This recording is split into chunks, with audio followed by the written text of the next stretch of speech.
サルマルシールバスターズ。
Hey, what's up, everybody? How y'all doing? Welcome to another SARUSHOW, the one day a week where we talk about something. Sorry, I dropped something. I dropped my mess.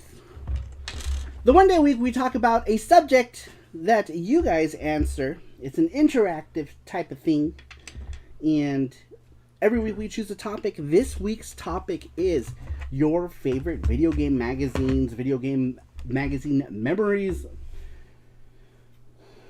Jesse's looking for music. There we go. I was gonna say it's super quiet. Super quiet. OMFG, that hat. I know, isn't it cool?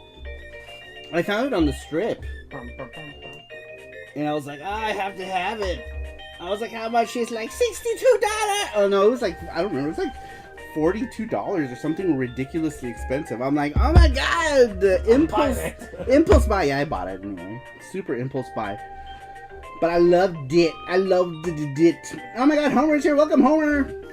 Homer. All right, let's go ahead and say hi to everybody before we get into the weekly question. We've got Sweets Like Sugar.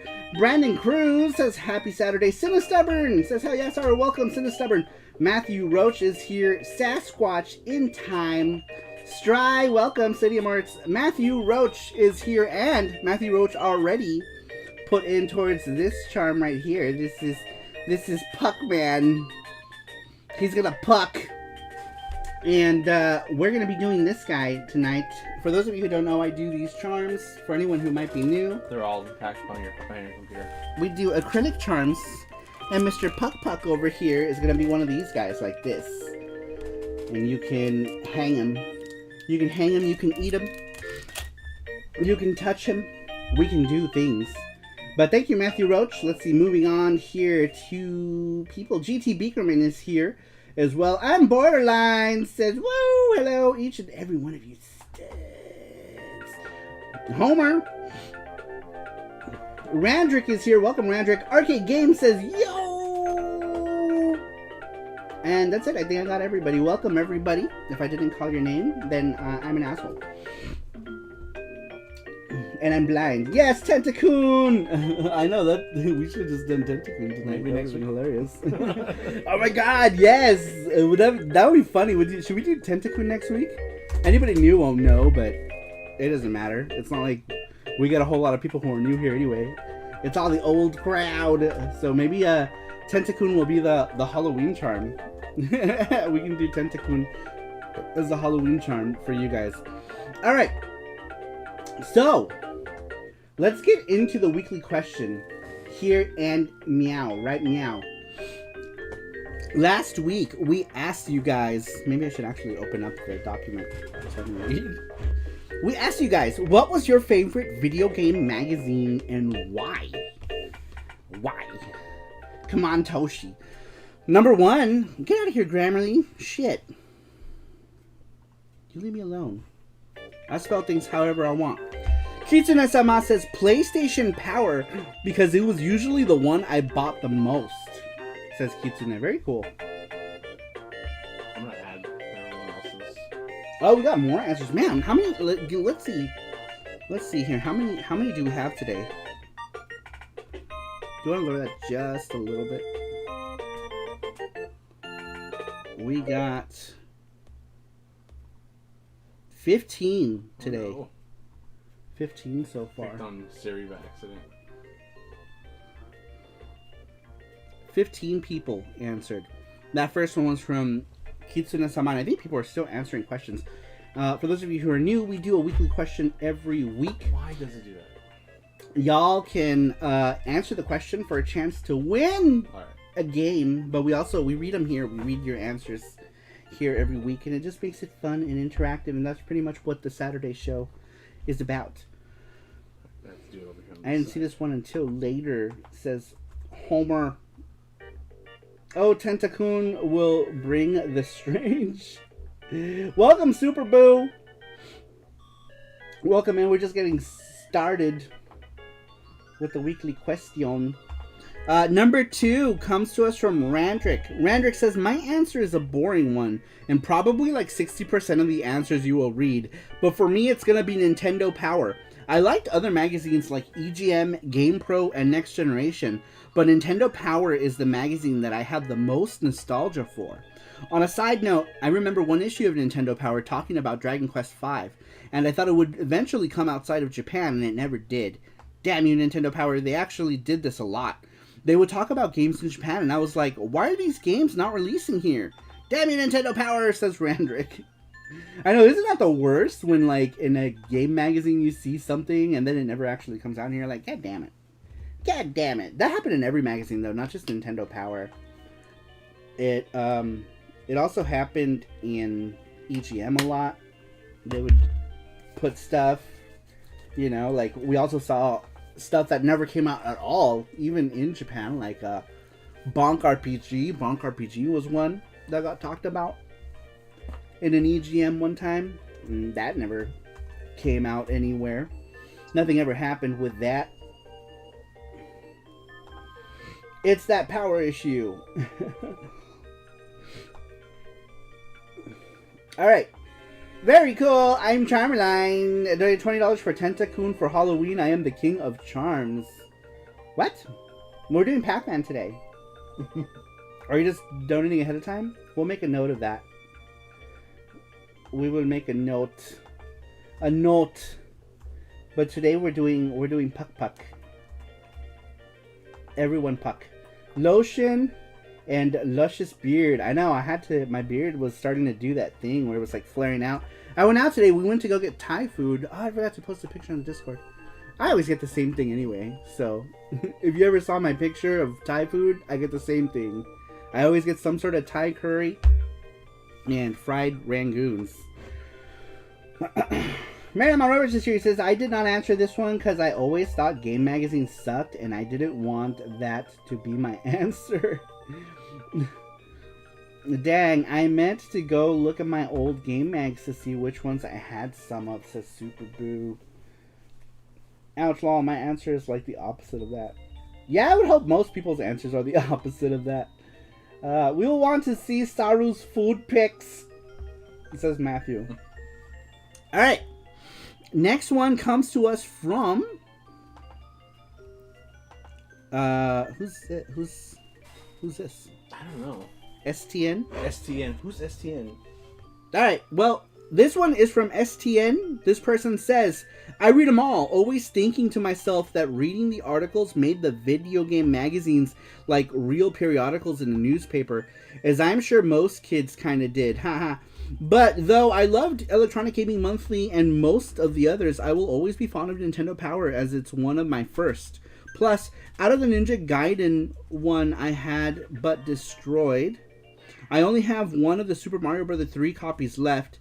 And again, like most kids, I love pretending to play each level while looking at the pictures of the levels. I did that. I think lots of us, I think a lot of people did that. They would read the magazines and pretend what it would be like, right, to be playing the game, like you were already playing that. I did that tons with stuff. I would always imagine how it would be, and I'd hype myself up. Just over a few screenshots. Oh, I'm Charmerline says, Yo soy el rey de charms. Is that okay? So that's for Pac-Man. So we got you for Pac-Man and next week's Tentacoon. Okay. Screw the Net, probably. Oh, you're right. Yeah, that's probably Screw the Net. I had a hard time understanding what he was saying. He said, always thinking of myself that reading the articles made the video game magazines like real periodicals in the newspaper. I guess that, yeah, okay, I get what it means. As I'm sure most kids kind of did. But though I loved Electronic Gaming Monthly and most others, I'll always be fond of Nintendo Power. Plus out of the Ninja Gaiden one I had but destroyed. I'm not sure what he means there. I guess he had a Ninja Gaiden Nintendo Power that he destroyed. I'm guessing. Yeah, says I'm borderline. All the musics. All of the musics. So remember, 20 from I'm Borderline is for Tentacoon next week. Gotcha. So I'm gonna do one right now. We'll have to update this listing. My parents threw out my entire Nintendo Power magazines. I only had saved a few issues. Yeah, it's the same thing with my magazines. Almost all of mine got thrown out, except for like the ones that I got to keep. And I actually have the first EGM that I ever bought. And I'll show that in a bit. I didn't get it early on. I got it with one specific EGM because of the cover, and I'll show you guys once we get to after the questions. I can talk about mine. Oh no.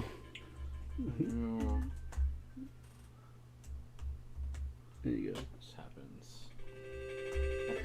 All right, let's get to the next one here. Next one comes to us from Super Boo.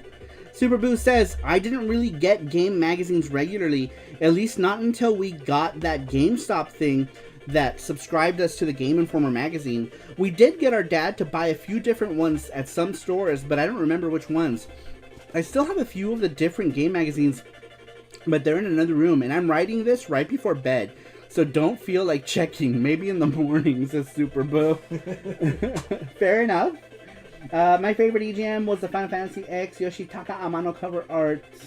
I would have loved to check these Japanese PC Engine magazines you have, Saru. Yeah, that's actually one of those specific ones is one of my favorite ones. I picked one favorite import magazine and one favorite American magazine for the sake of my strongest memories back then with game magazines. Magical Times. Let's see, what did I miss here? They had an issue that had Ninja Gaiden on the cover. Nintendo Power did? Let's see, one of the New Type USA. Oh man, New Type USA. Yeah, New Type was cool. I think New Type in general is not a thing anymore. I think Japan doesn't make New Type anymore, dude. I think, maybe? I don't remember. I don't remember ever seeing it in a while. But yeah, New Type was cool. I liked all those, like, those American anime magazines didn't last long either, sadly. Yeah, I'm gonna need one of these things. This thing doesn't stay. Oh. There we go. There we go. Oh my god, that Kirby Dreamland music.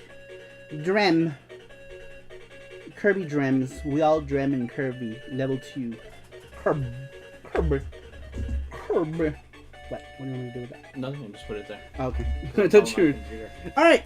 Next one comes to us from JT. JT says, let's see. That's a pretty hard question since I have particularly two that's on my list. And also this year I've discovered a few that are really good. Anyhow, the first gaming magazine that comes in mind is of course Nintendo Power. Specifically from the NES and SNES eras. I don't care about N64, lol. You and me both. Those are really cool. In each magazine, there was even a poster included. Also, they made player's guides, which were strategy guides for a couple of games like Final Fantasy III, Chrono Trigger, and I love flipping through the pages to see the screenshots. Really cool arts. Second magazine is Game Fan. That one was dope because you could see coverage from import games. And lastly, the old V-Jump magazines that I've discovered this year. Really awesome stuff. There's plenty of ads. Promotion arts for Super Famicom games, PC Engine, anime like Dragon Ball, etc. I love these. I'm thinking of starting a collection. All in all, I think Nintendo Power deserves the crown of my favorite video game magazine because it's part of my childhood and I even had a subscription. Oh, I almost forgot there's also Famimaga Magazine, Family Computer, which is similar to Nintendo Power but the Japanese version. That one is also cool, says JT. Very cool. One of my first import magazines ever was a V-Jump. Back in the day, it was one of my first. I forgot what was on the cover. I think I want to say Go-Go Ackman, I think, was on the cover of this V-Jump, and it was one of my first import magazines, if not the first. I don't remember. My first import magazines may have been a PC Engine fan magazine, maybe, or that V-Jump. I don't remember, but it's one of my first magazines. What's up, Naveed? Welcome. Welcome to the chat. How are you doing? It's been a while. State of Morts and Matthew Roach said they like your shirt. Oh, thank you.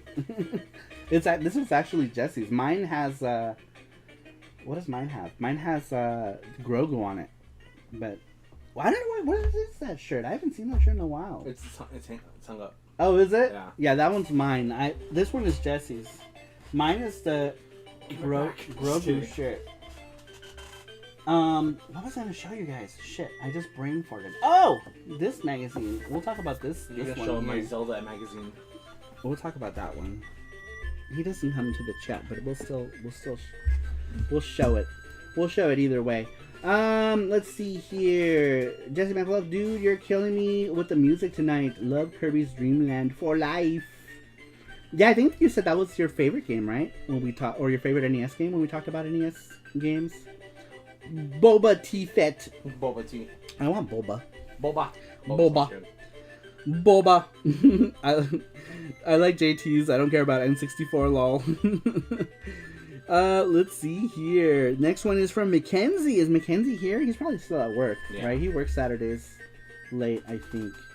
So he's probably still working. But Jeffo, welcome. What is MoMA?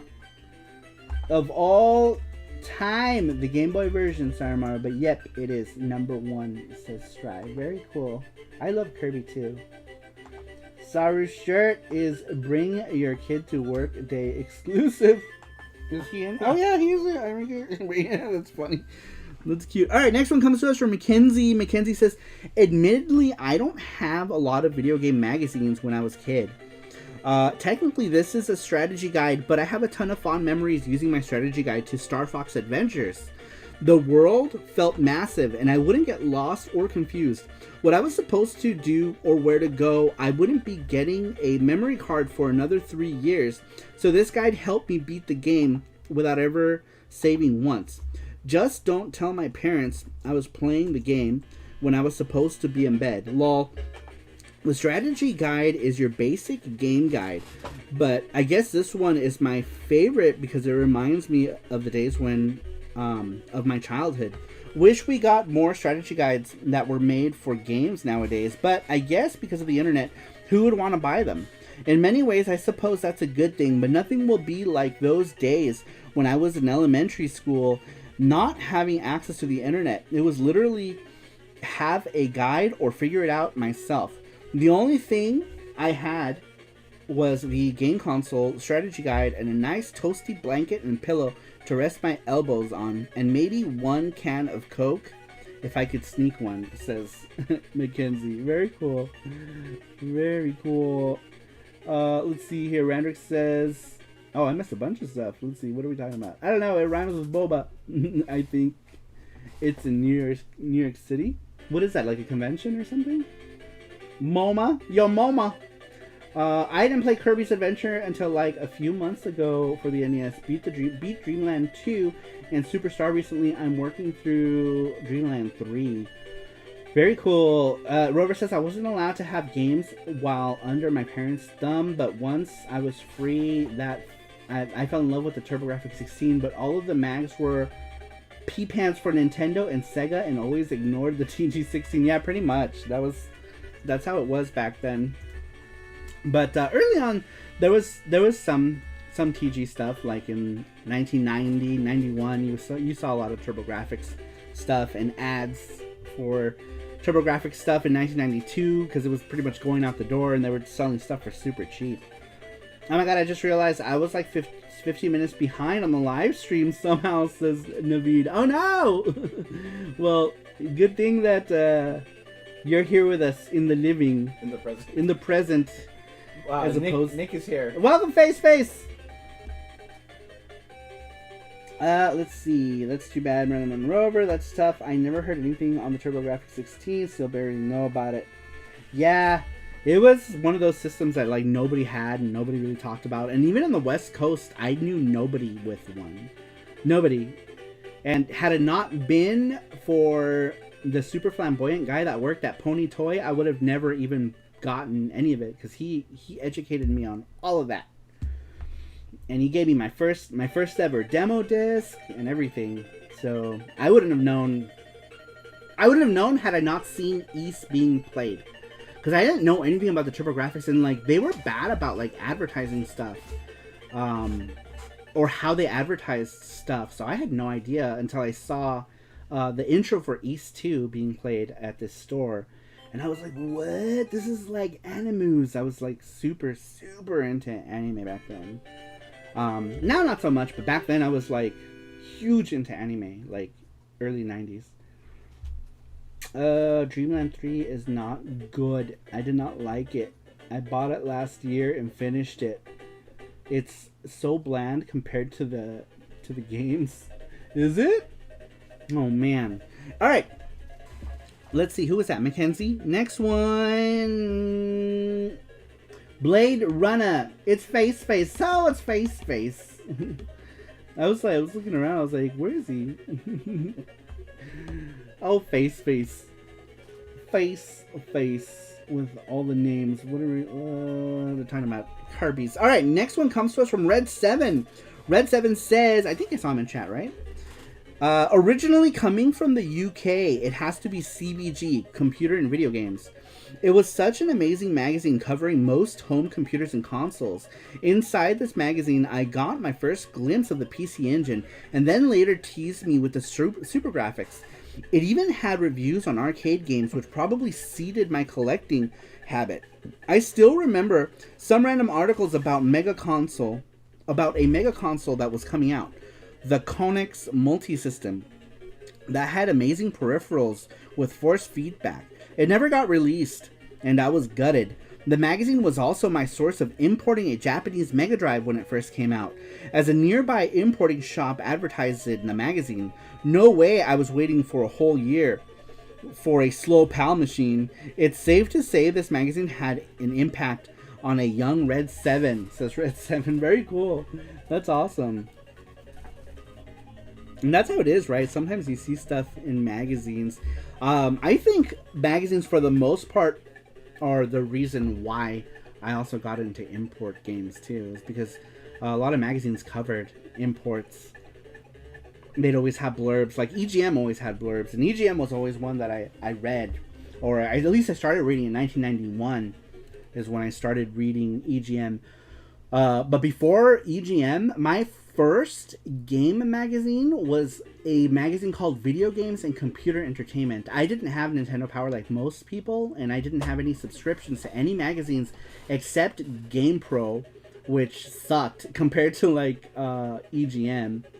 But I had gotten it just before I discovered the magic of Electronic Gaming Monthly. But yeah, GamePro kind of sucked for the most part. Every now and again they'd have like decent episodes, but man, my cousins bought one. Wait, what are we talking about? They didn't live around me, so I saw it once and never again, and always wondered what that was. Rander, what are we talking about? Are we talking about TurboGrafx? Yes, TurboGrafx. Funny how we just walked into Radio Shack, and me and my dad saw the TG16, bought it. A month later, he bought the CD unit. That's awesome. Radio Shacks here also have the TurboGrafx 16 on display, but like a lot of people didn't get to like see it. Another place that had it on display, in California at least, were Toys R Us stores. Toys R Us, when the Turbo Duo was a thing, Toys R Us had the Turbo Duo in a kiosk, and they had the 3-in-1, the 3-in-1 disc playing, with Gate of Thunder, Bonk's Adventure, and Bonk's Revenge. The only difference between the kiosk one is that Bonk, instead of being Bonk and he smacked the thing, it was Airzonk. It was Airzonk was the icon for whatever reason. My cousin, I see. When I was 4 years old, yeah, the GG16. Wow. Naveed says, I always went to Barnes & Noble or something and grabbed every video magazine I saw. I did that too. I remember going to the bookstores and reading them. When I was younger, it was like Crown Books was a big one that I would go to read magazines as a kid, or in my teens anyway, not as a kid, but like, 12, 13, 14. I don't know what happened to Crown Books. I guess they just went away, but Crown Books was a chain. that I would go read game magazines a lot. Let's see here. Number 8 comes to us from Cybergirl. Cybergirl says, Nintendo Power, as it focused only on Nintendo games and originally had no ads, says Cybergirl. Interesting. Boy, am I glad we walked into that Radio Shack that day, says Randrick. Dude, that sounds amazing. I didn't get my TurboGrafx 16 until 1991, which was super late. And by that time, like, people didn't even care anymore.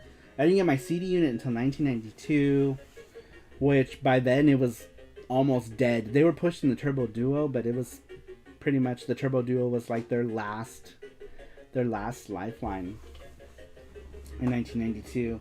Otherwise, I would have missed one of the greatest consoles of the 90s and one of the best games of all time. That is true. And I think part of the magic too about like the PC Engine and like the TurboGrafx CD and all that stuff is like the discovery of like for at least for me, the discovery of CD media for me. CD media was crazy. Radio Shack, I'm sorry, where is that? Just kidding. I don't think they have anymore. I think they're all gone now. I think Radio Shacks are all closed. I think they're all shuttered. Alright, next one comes to us from Matthew Roach. Matthew Roach says, it's hard to pick my favorite game magazines since I have soft spots for a couple of them. So I'll just go with the ones that I loved reading. Official PlayStation Magazine for the reviews of PS1 and PS2 games. What new PlayStation games were coming out, as well as the demo discs to play upcoming games to see if they warranted picking up the full game. This is how I loved the Grand Streams Saga RPG, by playing a demo of it and loving it. So much that I purchased the game, but lost it in a move. The other magazines I loved have been the Amiga format magazines for the same reasons as the PlayStation magazine. My favorite magazines that did not offer cover discs have to be Games Master and CVG, for being the British gaming magazines that all Brits tend to have purchased. I purchased these for cheat codes, hints, and to see what other games on other systems were available, says Matthew Roach. That's 2 for CVG. I wonder, is Mark Dell, are you here? Did you answer this week's question? I am curious. Because I imagine this was an impactful magazine. They still have Radio Shack in Kentucky. Do they really? Cool. Man, I haven't been to Kentucky in years. Kentucky Fried Chicken. That's not from Kentucky. Oh. But they do have Kentucky's the first place I had Chick-fil-A though. First time I ever had Chick-fil-A was in Kentucky. They still have Radio Shack. Oh, I'm sorry, I read that already. Eastbook 1 and 2 was my first CD game. You and me both, sir. They have a lot of stores, actually. Oh, shit. Apparently there's still a lot of retail stores. Do we have any here? Looks like we do. Authorized Radio Shack dealer? I don't know what that means. No, we don't. No. We don't have... What does that mean, authorized Radio Shack dealer? I thought they were online only. Crystal TV. Okay, so there are they're stores, I guess. J&J Electronics. Famitsu seems to be the video game magazine. Yeah, it's been for years, too. That's weird. Tsushin Famitsu magazine is like one of those magazines that's just been around for ages. Oh. Ages and ages. Ages. Ages and Asians. Ages and ages. Let's see here. Next one comes to us from... I'm Borderline. I'm Borderline says, Electronic Gaming Monthly was my favorite magazine. I never learned how to read, but the pictures looked really cool. Just kidding. I would read Electronic Gaming Monthly as a kid and get all excited about new games like Rogue Trip Vacation 2012 and the newest consoles like the Sega Dreamcast. They had good reviews of games, consoles, and peripherals. I used to collect EGM magazines back in the 2000s. I had a stack about a foot high. I remember enjoying going to older magazines, older issues, and see what the cutting edge back 4 or so years ago was. I had many different magazines back in the day. like Tips and Tricks and Game Informer, but EGM was the issue I'd always look forward to getting. The presentation was just better. Tentacoon Christmas Charm 2021, get hype in the chat if you want it. Woo! I'm borderline. Tentacoon Christmas Charm, that's funny. We were talking about that. We're gonna make a Tentacoon Charm and put a Christmas hat on him. Would have been cute. So cute! Let's do that. No, we're doing it Saturday. We're doing it next week. Oh, for Halloween. I forgot. It'll be a Tentacoon Halloween. Famitsu seems to be... Oh, I'm sorry. Okay.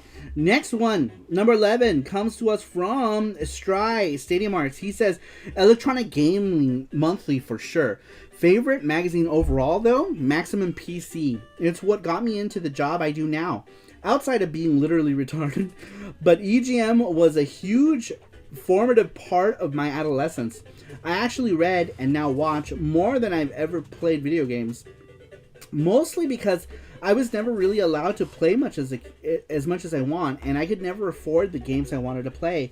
So reading about them, the stories behind them, the features about the industry and the developers and publishers, and the many, many cogs in the system in EGM was always great. I'll never forget their Mortal Kombat Advanced review. I think it was either 0 or 0.5, like the lowest rating they've ever given. I still remember the full 2-page Halo review, and their review of Animal Crossing is what made me want to play it, which I eventually did not long after, and I fell in love with it. I actually wanted to work in games journalism as I was always writing and reading. It never really worked out, and these days there is no game journalism.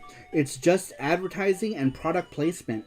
I'm loving the resurgence of legit gaming magazines and journals like Ninty Fresh, Sega Mania, and a recent one that I got on the Kickstarter called Lock On. I'll admit the Lock On one was because of the near cover, but having writers like Eurothug 4000 on there, seriously, check out her thematic analysis videos. Incredible. I'm glad the written word in games is still around, but I think long-form analysis and video essays have taken its place. I think, personally, it's just as good, sometimes. Too long didn't read EGM. That's right. Yeah, EGM was good. It was good. But it's cool that, like, a lot of people are making, like, their own magazines, right? Like, there's this one here that's made by an individual named TJ Rappel. He comes in here as Retro Game Super Hyper, but he makes his own magazine, and it's written. That is him right there. That is TJ. He makes this magazine, and he draws the art too. He does the cover art for it, and he talked about this game right here. If y'all know when this magazine is, but you can buy these digitally and physically on the website. I forget what the website link is. Your mom's here, Sandra. Oh my God, really? Welcome. Hi. How are you? How are you doing? Hi, Sandy. Jesse's here too. He's sitting right here. How are you doing? How's my dad? My oldest issue is the one with Illusion of Gaia on the cover. Naveed says, I need a better way to display my magazines. So hard to find good shelves or racks for magazines. Yeah, I have this bookshelf. I got this one from IKEA, and it's pretty good.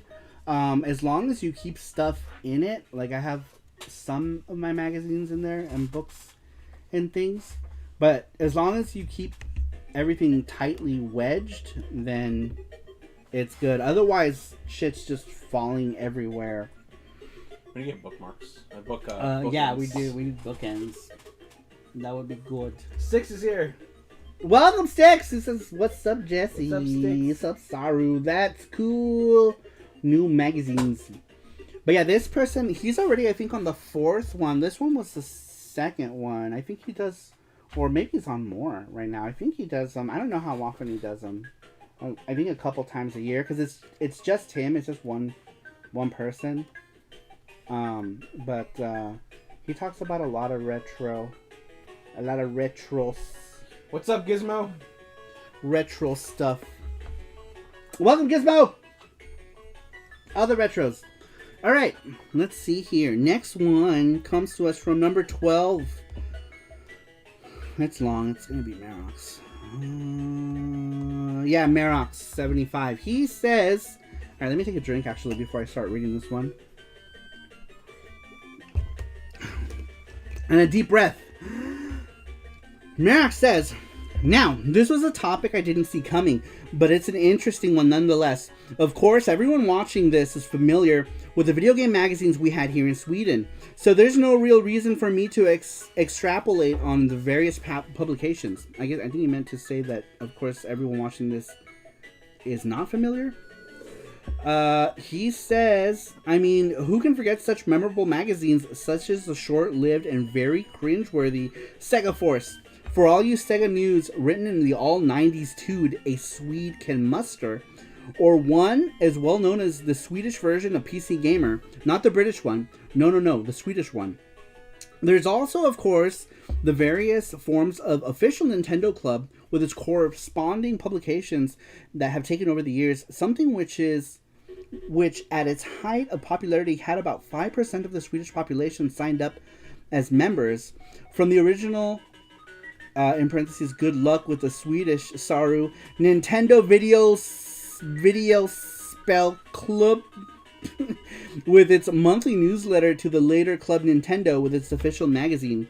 This, of course, is widely known to the inspiration behind the American Nintendo Fun Club and its successor, Nintendo Power. Whether or not that is entirely true is something that has been remarkably hard to confirm, but as far as I've been able to ascertain, it seems to be plausible, as the Swedish one was founded about the year before the American one, and Nintendo Fun Club got its start shortly after a golf meeting with, in parentheses, good luck with the Swedish once again, Saru Oe Bergsten, where they discussed this very topic. At least according to Mr. Bergsten, but my favorite publication is the almighty Superpower, later called Superplay. This magazine was the first, published in 1993, and was at the beginning entirely focused on Nintendo.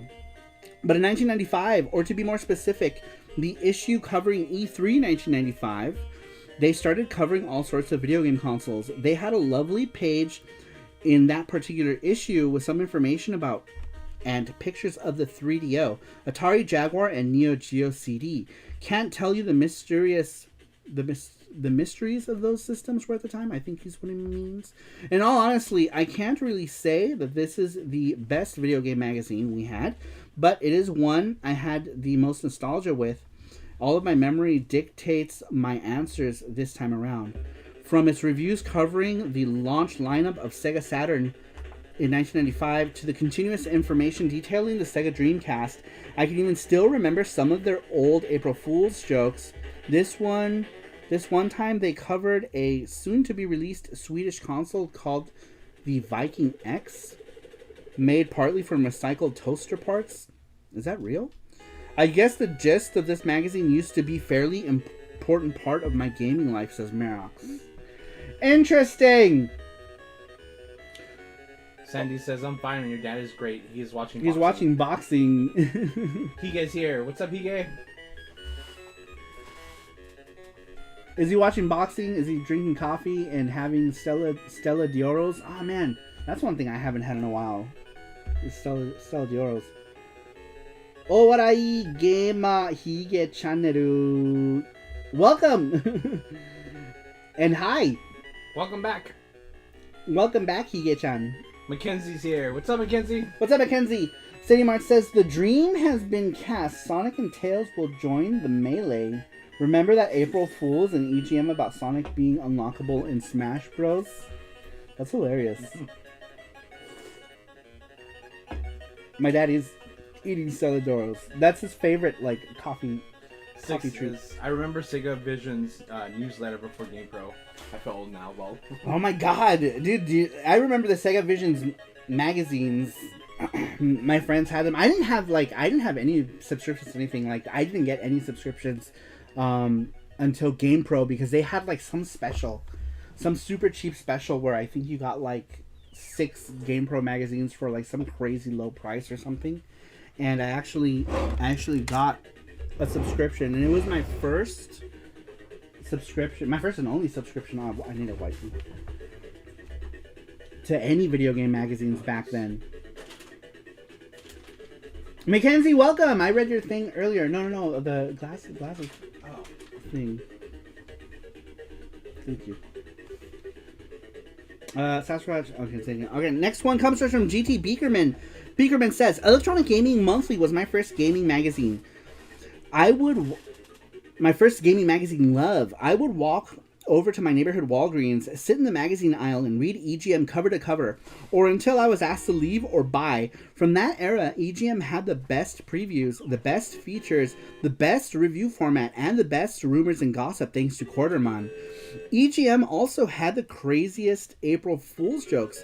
Shenlong, anyone? Oh man, I remember that one. People went crazy over that too. People were like, oh no, Shenlong. Sometime in the mid-90s, diehard game fans stole my heart with its superb art and its eye-catching page layouts.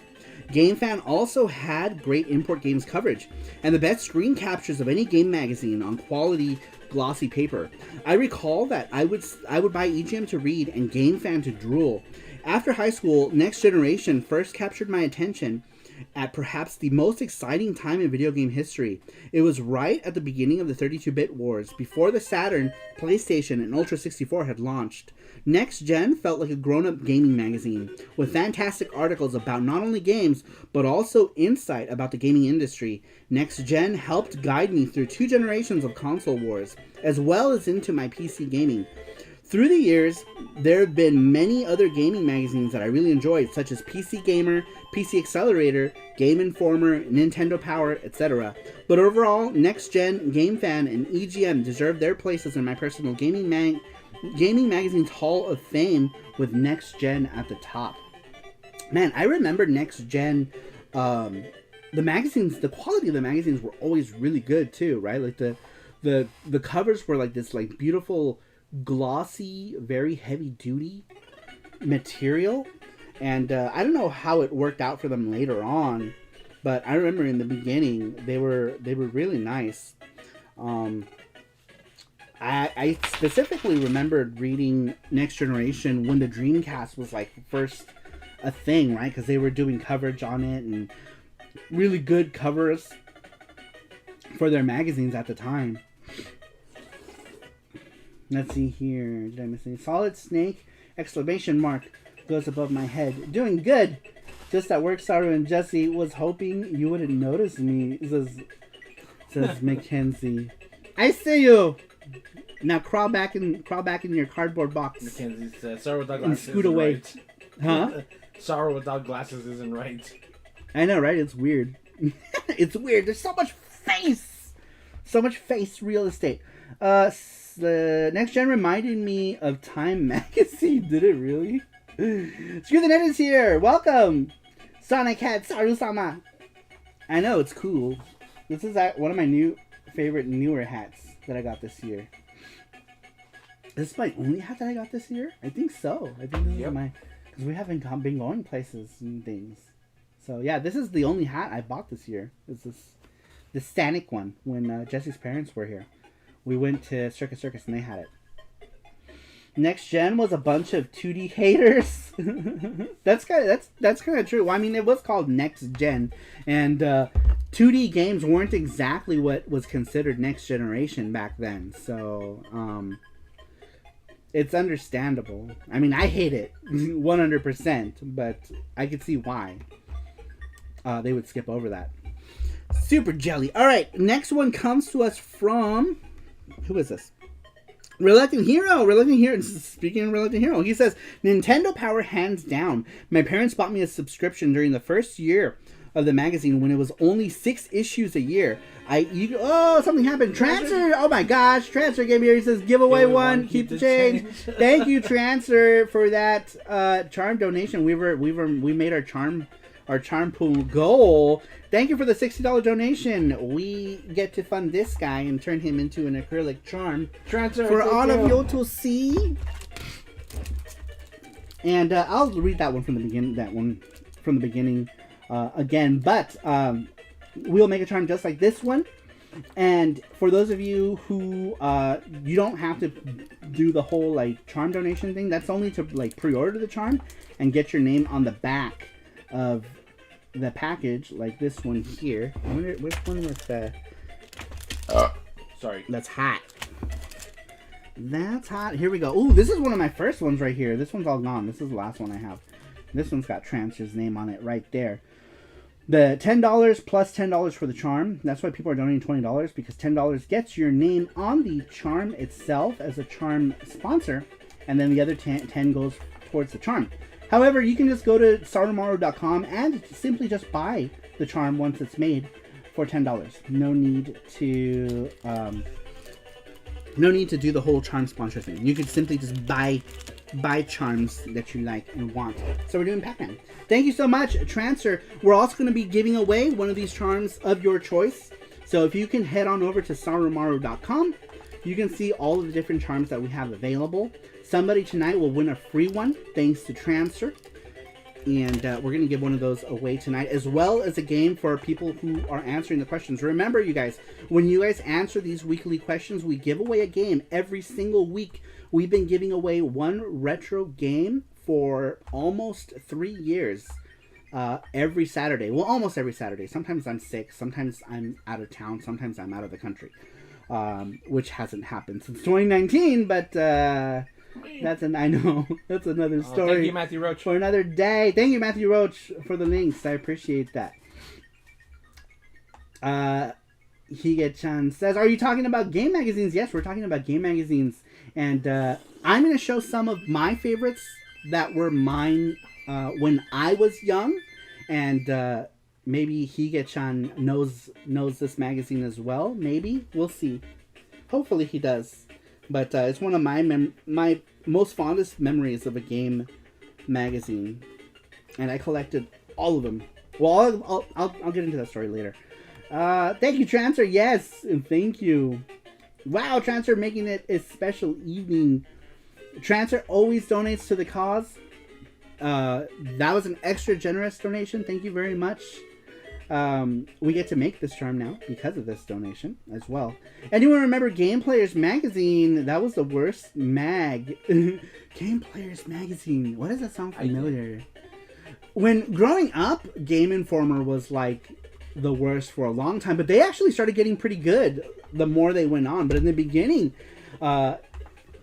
Game Informer was kind of shitty. But they got better over time, and then they got shitty again. So they were good for a while. Game Players. Yeah, I kind of remember that. Ultra Game. I remember God. I vaguely. I had this one. I vaguely remember that one. I can't say that I've seen it a whole lot. Probably one of those magazines that I've seen is like, bleh. You know? Once I discovered EGM, it was pretty much EGM, and then Game Fan. Those were my biggest ones in America. Let's see here. Rander says, what are we talking about? Sorry, Mario, just noticed. I misread this week's question of the week. My answer is Star Fox Adventure Strategy Guide. Yeah, I saw that. I read that. And that's fine. I mean, it's a type of publication. You're fine. You're fine, Mackenzie. It's all good. But Electronic Gaming Monthly was like the Wall Street Journal of game mags when I was growing up. So screw the next. Hige-chan says, I like Famitsu and Gamest. Oh, Gamest was so... Dude, do I have a Gamest? I don't know. I think I have a Gamest somewhere. I think I have Gamest. Let me see if Maybe on this side? An old one. Let's see. No, that is Fun Kabuki Den. Oh, I need to read this book. Let's move you. Just take them all out if you want.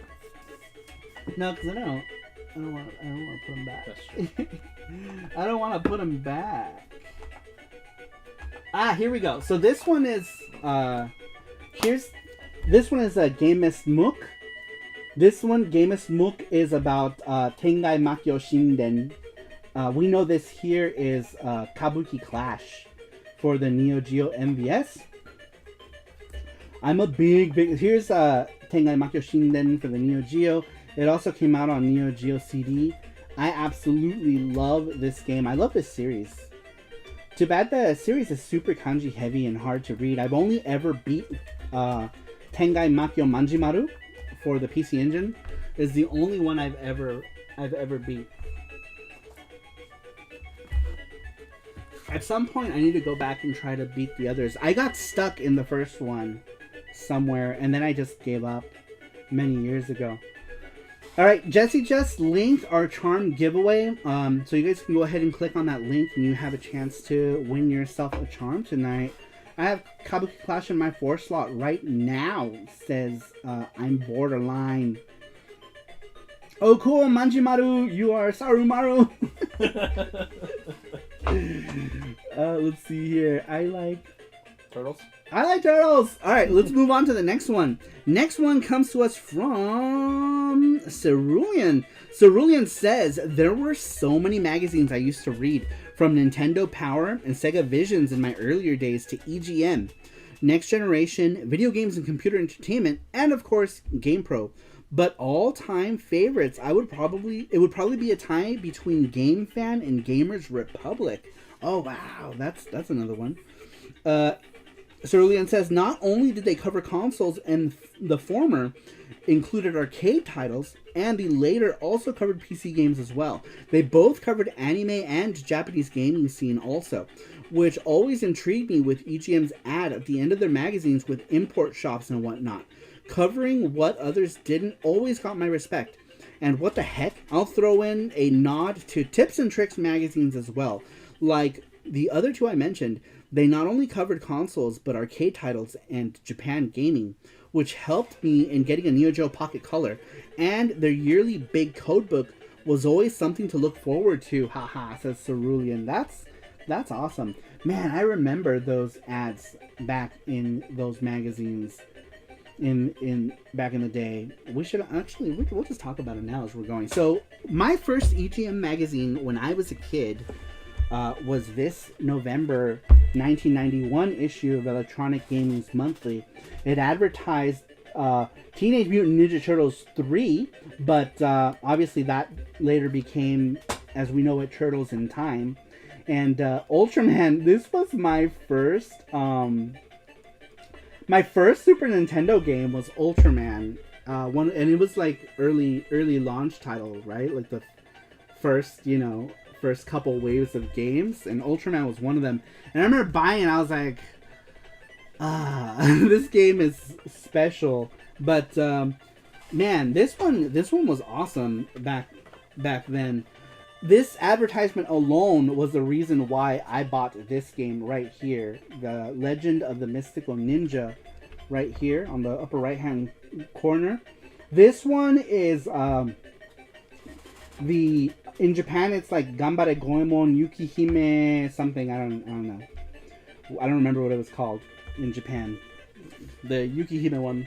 And it advertised Castlevania 4 and Legend of the Mystical Ninja. This advertisement right here, it's all foldy and jacked, but Legend of the Mystical Ninja was one of my favorite Super Nintendo games, and this one was one of the reasons, this magazine was one of the main reasons I got that. Now, let's see if I can find stuff here. Let's see, let's show you guys right here really quick. So we got cross swords, which is cool. You guys can kind of see it. This camera's kind of poopy. We got Atomic Punk. Do you guys remember this? This is basically just Bomberman on the Game Boy. I'm just gonna go through this really quick. This one also talked about a lot of imports. Here's East 3, Wanderers of East. Got 7 and 8s mostly. decent scores. Look at the scores Valis got. 8, 8, 7, 8. Not bad. Valis 3 was amazeballs. And oh, here we go. These advertisements right here used to always make me tingle in the pants. Were these advertisements right here? I don't know if my mom is still in the chat, but she probably remembers. I don't know if you're still here. If you're here, do you remember this thing? I don't know. She probably doesn't. But one Christmas we were. I had this playing, and I had during Christmas, because it was like Christmassy. I had this Christmas version of the PC Engine Hyper Catalog, and I remember just playing the demo on repeat because it had really Christmassy music. And I remember seeing these advertisements. But yeah, my mom was in here earlier, you guys. That was Sandra Medina. Here it is. Okay, so Stadium Marks mentioned in the Quarterman, all the Quarterman articles. This is what he's talking about. And there was a lot of like insight stuff from Japan, like news and stuff. And people often debated of like the identity of Quarterman, like who Quarterman really was. But Sarumama-sama is here. Yeah, she was in here earlier talking about my dad watching boxing. But I was curious to see if they always have these kind of like advertisements. This was where I should probably be more careful. Ballistics games. But I wanted to see if she remembered the TurboGrafx. Specifically, I remember so my dad was the one who bought me a Super Nintendo at Montgomery Ward, and I don't know if she remembers that. Sandra Medina, who was in here earlier, that is my mom. So do you ever go back and read some of the old reviews? I'm sure there's a lot of glowing reviews of games that turn out to be total shit. Some of them are, yeah, that's true. There's some reviews that you read and you're like, I wish I can think of some. We can probably go back to the ones that were listed. Oh my gosh. So here is like the Japan stuff, or the stuff that would be coming soon. This was awesome to see. Like right here we have International Outlook, Shining Force, Renta Hero. Renta Hero is a game that never came out outside of Japan. Newtopia 2 for the PC Engine. At this point, I was already all kinds of foaming at the mouth for whatchamacallit. This one, Kabuki, this came out here. I think it became Kabuki Quantum Fighter? Or I don't remember. It was like a beat 'em up with Kabukis in it. Here we go. Game advertisements. Do you guys remember these? So, here's one. This game is actually a game that I don't think ever came out for Mega CD. Hyper Attacks. I remember seeing this cutscene and I was like, whoa. But I believe this game never actually got a release. Ever. Let's see here. Super Aleste, which we did get. Magic Sword. Oh, so many things, man. So many things. Exardian, that one did come out. I think I don't remember what it was called. Legend of the Mystical Ninja, here we go. This was Ganbare Goemon in Japan for the Super Nintendo. Darkwing Duck for the Turbo, that was a huge turd. Let's see. Ninja Gaiden. Alright, let me skip really quick. Oh, here we go. Here's the big Turtles in Time, which they just had as TMNT 3. But this was the Turtles in Time spread before Turtles in Time was called Turtles in Time. Oh my god. Alright, so here's Game Dude. Game Dude, this is the store that I bought my first TurboGrafx 16. In 1991, I got a used TurboGrafx 16 from this store. And look at some of these prices, okay? TurboGrafx. Let's look for... Let's see if they have it here.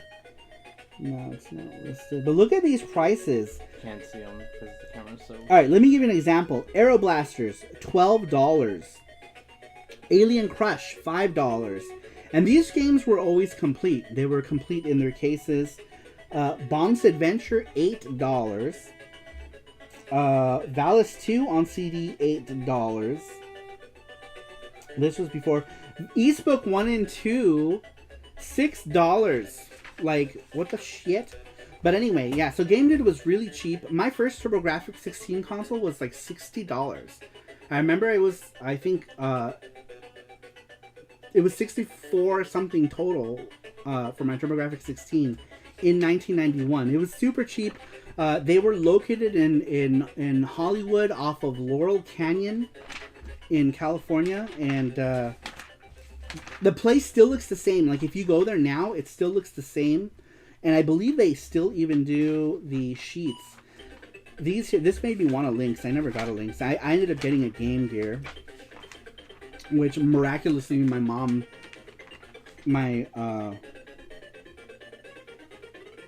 I think I got in like the first week of its release. Super NES Buyer's Guide. I remember this was, here's an advertisement of that magazine. That was the magazine.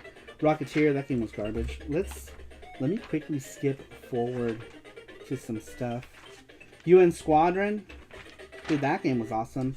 This right here, I bought this because I was like, oh man, Ultraman's so cool. There was a TV show. I was like really big into Ultraman. I bought this. I was kind of disappointed with it. I kind of hated it. And I was like, oh man, what a waste. Super Ghouls and Ghosts. Here's a big spread on Super Ghouls and Ghosts, which was awesome.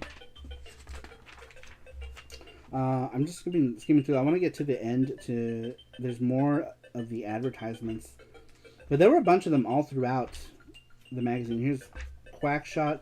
Dude, so many good games back in this time. Chips and Bits. I have no idea where this place was at. Rochester, Vermont. Golden Axe 2. I think, what was that? Castlevania ad? Yeah, Castlevania 2 ad. More game stores. Ah, look at this ad right here. The Enix stuff. Dragon Warrior 3 and ActRaiser. Dude, ActRaiser, the first, or the original ActRaiser game was amazing. Here's another thing that made me all sorts of wet, was the spread on Ys 3 Wanderers from Ys. And then when I actually got it, I was kind of disappointed with it. I wasn't exactly too thrilled with it. But here we go. Look at these ads. These ads right here. Game Gear. Oh my god. There was one. I remember looking at all these screenshots and being like, oh man, it's gonna be so cool. And my Game Gear came with columns, and I had columns for like, I don't know, like 2 or 3 months before I actually got another Game Gear game. So I played a lot of columns because I couldn't afford new games whenever I wanted them, because I grew up fairly poor in LA. So I would get games whenever it was possible, you know, or my dad would buy me stuff sometimes. But it wasn't often that I got games all the time. Oh my god! This advertisement right here, look at that. Isn't that adorable? Blast Boy. It's basically the Game Boy Blaster Master. But I always thought this ad was adorable. Alright, let's get back to the weekly question. I just wanted to show you guys really quick, just since we were already on that subject of EGM. And so many people had already mentioned EGM as their favorite gaming magazine. Alright, next one. Ooh, this is a lengthy one too. Who's this from? Sweet Like Sugar. Sweet Like Sugar says, back in the days before the internet, we would receive our gaming news in monthly installments. For me, this meant checking the mailbox daily at the beginning of every month for the latest edition of my favorite gaming magazines, Electronic Gaming Monthly. I wasn't able to afford a subscription until around 1996 with a subscription from Funcoland of Game Informer included with my membership. It had lots of great coverage on Nintendo 64, PlayStation games, but not what I really wanted, Saturn coverage. Then in 1997, I came across a copy of Electronic Gaming Monthly that not only had lots of Saturn game coverage, but an eye on what new games were being released in Japan as well. I saved up for a subscription in 1998. I started receiving my first magazines in the mail. Each new issue was pure gold. I would get home from school, find the magazines in the mailbox, and then would spend the rest of the afternoon going through the entire magazine. I would quickly scan through the new issue of anything that might catch my eye and then read it again, cover to cover, taking my time to read every page, taking in the content, letters to the editor, fan art, game news, the latest gossip and speculation, features, previews, reviews, new release schedules, cheats, and even strategy guides, all packed into one publication. At the end of every issue was a preview of next month's edition, something to look forward to in the next weeks.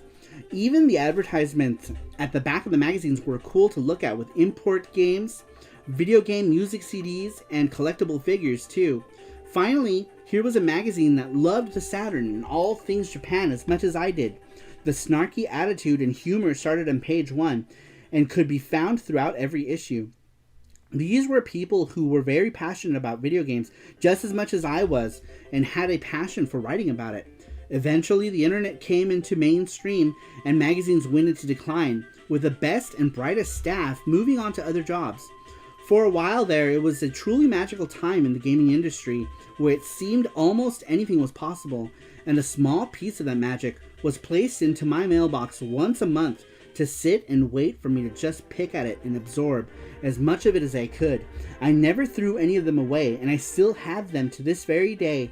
I enjoy pulling them out from time to time to page through them once again, looking back at that era and referencing all that's happened since then.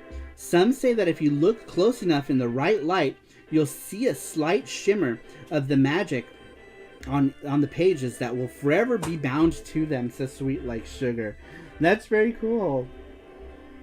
I liked that. I like that story. Let's see here. Yes, Waterworld was cancelled for most systems and I think might have only been released in Europe. So much memories, just flip those pages. Sorry. What's up, Ondo Gamer? What's up, Ondo Gamer? I hadn't looked at the chat for a while. I was too busy going through that EGM. God, I missed the gaming screenshot, says Gizmo. I know all those screenshots were really what got you to be hype about games that were coming out, right? Do you know Japanese Ortega Dragon Warrior 3? Is that what it was called in Japan? Was Ortega?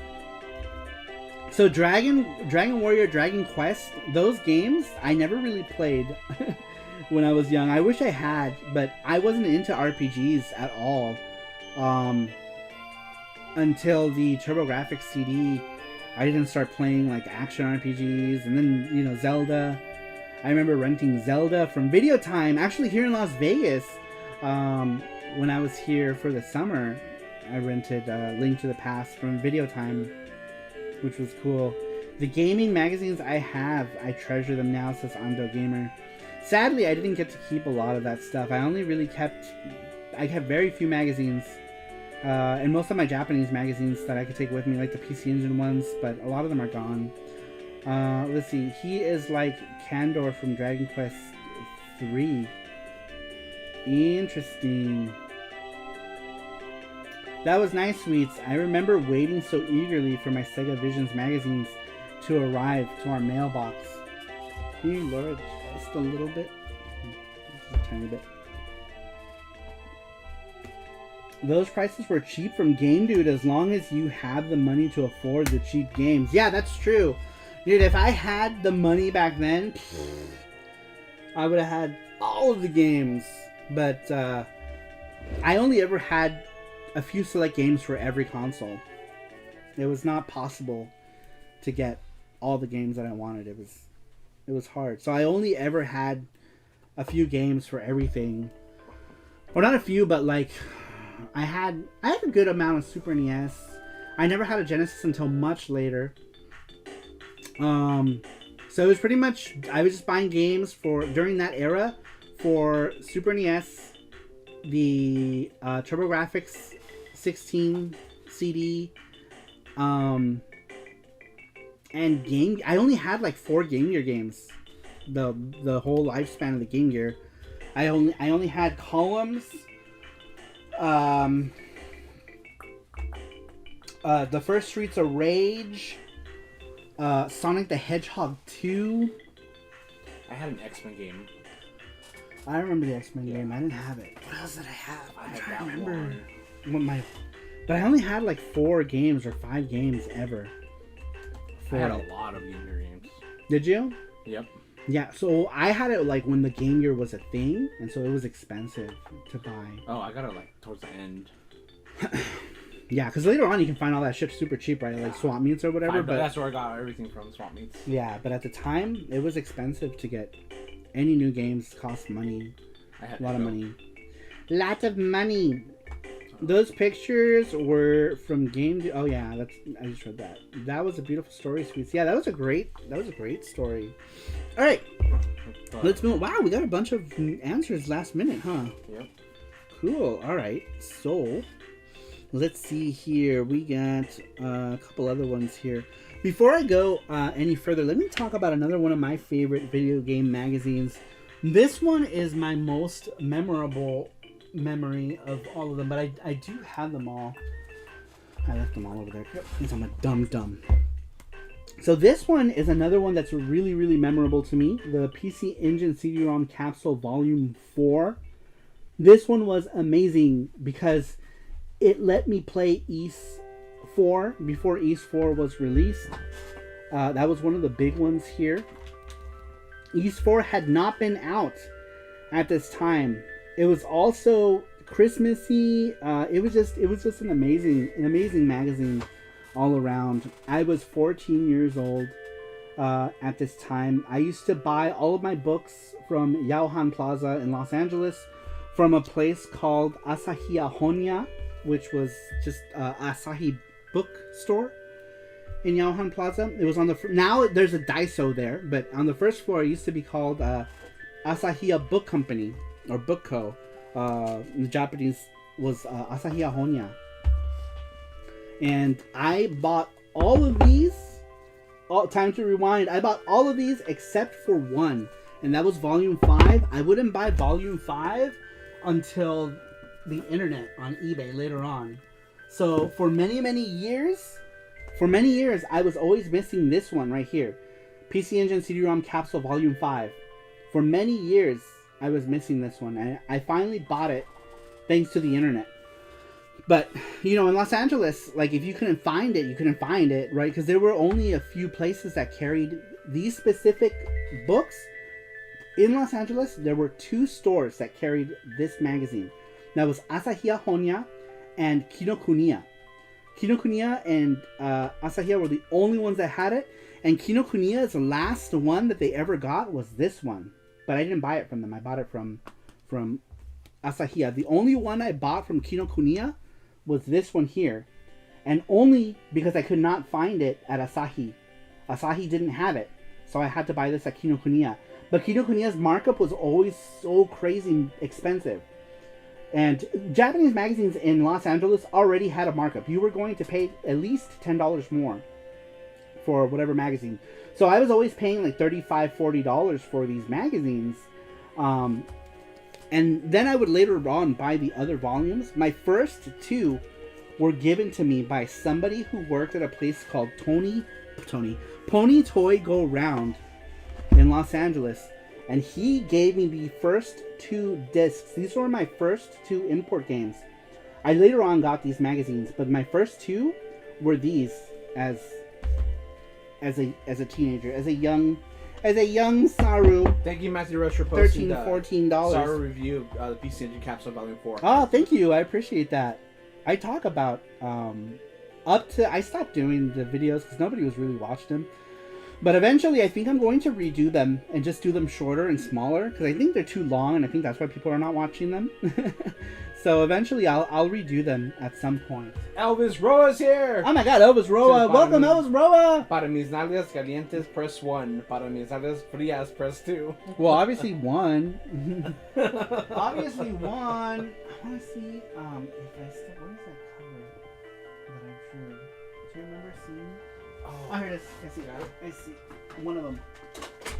So, because when I was a kid, I drew this cover for it, and I didn't know.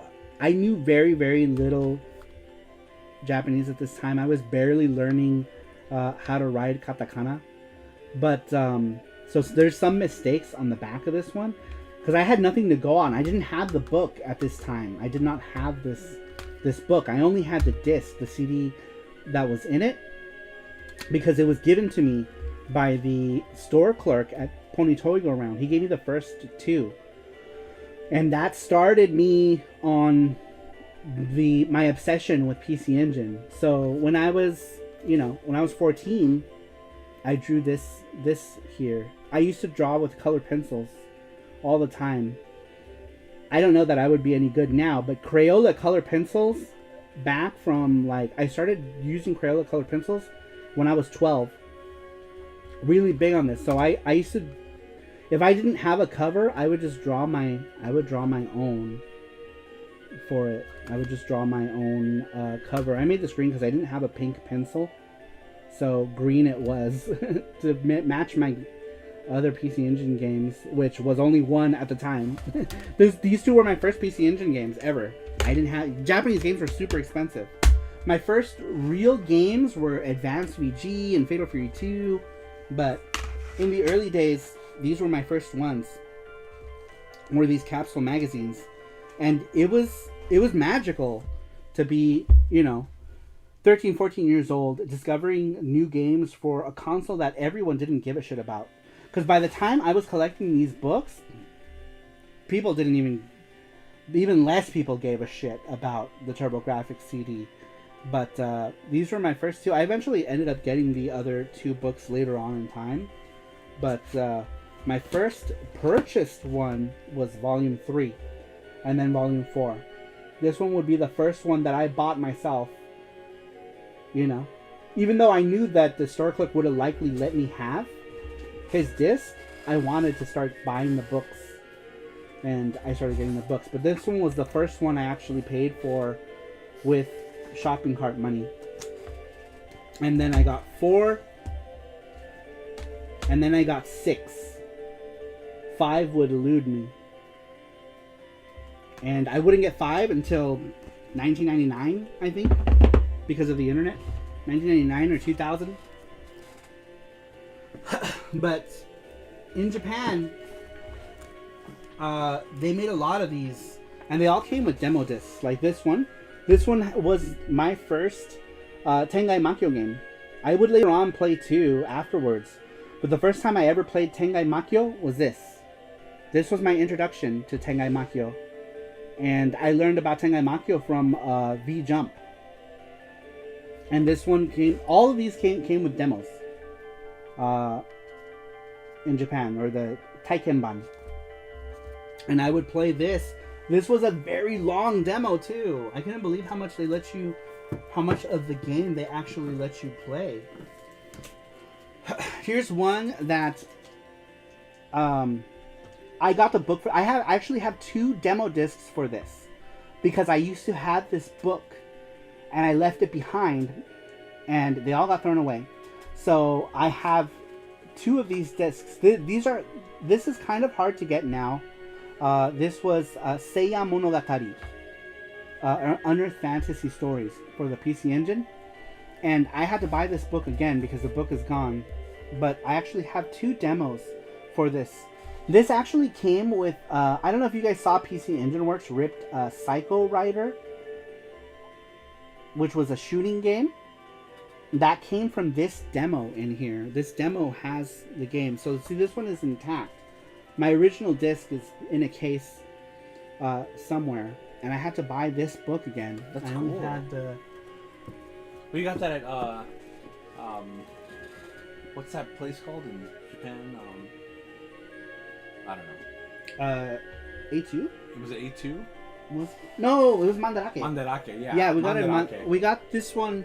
This one came from I thought it was Yahoo Auctions, but it came from Mandarake in Osaka, in Namba. We ended up buying this one, which was nice. It was nice to be able to get it again. But I used to love collecting all of those because they were cheap ways to play games for anyone who had a PC Engine and TurboGrafx CD. That was a good, cheap way to play a bunch of games that you would never be able to get otherwise. Because I was never going to be able to get any of those games. My import collection for PC Engine stuff was so small during the heydays because it was expensive. Unless the game was dirt cheap. Like, I bought Advanced Variable Geo when it was new. It was expensive. I bought Fatal Fury 2. That was super expensive because I had to get the game. I had to get a Kisato converter. I had to get an arcade card. It was this huge ordeal to play that game. And then Fatal Fury Special came out like months later. I was so upset over that. I was so mad. I couldn't afford it. I didn't get Fatal Fury Special until 2014 or something. Way, way later. Because I couldn't afford it. I couldn't afford to get it. So I was stuck. But you know what? Fatal Fury 2 ended up being my favorite Fatal Fury game. And I think part of it was the reason because I played so much Fatal Fury 2.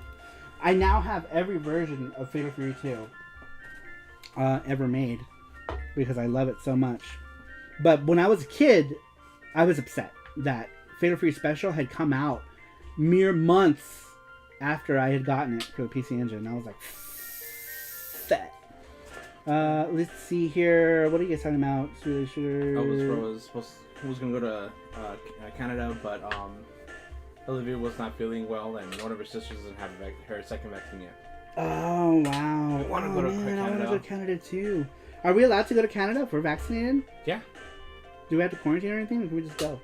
If you're vaccinated. How does it work? Do you guys know? We want to go to Canada. Is this once we get our third vaccine, we're good. Yeah. We're gonna get the booster. Let's fucking go to Canada. Let's go to Canada. Let's make that our first place we go to.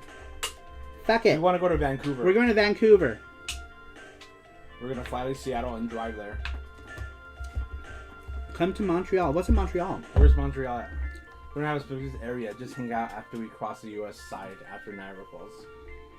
See, I want to go to their Yauhan Plaza. They have a Yauhan Plaza, which in LA, the place where I bought all of these books, not this one, but like all of these books here was Yauhan Plaza. Asahiya Books was in Yauhan Plaza. Now it's called like Little Tokyo Mall, and it's owned by Koreans or something. But back then, it was a Japanese mall with a lot of Japanese stores, and it was some of the best parts of my childhood growing up in LA. Because like growing up in LA was shitty. LA was shitty. I grew up poor. Like most of my time in LA was kind of shitty. So like Little Tokyo was like my favorite part about living in LA, because LA sucked. LA was dirty. LA was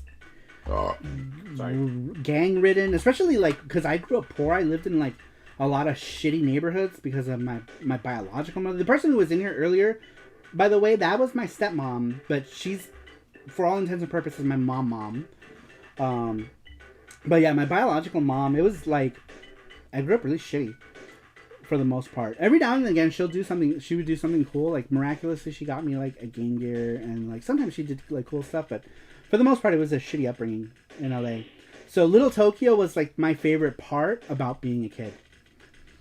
What are we talking about? Canada. Sorry to hear about Olivia not feeling well. Oh yeah, how's her head doing? What's going, like, is she healing? Well, if you guys come to Montreal, let me know. I know a good barcade in Montreal. I'm talking about Abisroa, because they're gonna cross New York. We don't have a specific area. Just hang out after we cross the USA side after Niagara Falls. Yeah, I think since we're thinking about going to Seattle and then going to Canada, I think Vancouver is the closest to Seattle.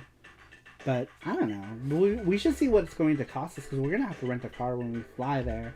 So we should see how much it's going to cost us to fly. Just to fly to Vancouver, right? Right, just to fly to Vancouver. But I've never been to Seattle, so that'll be cool too. That's true.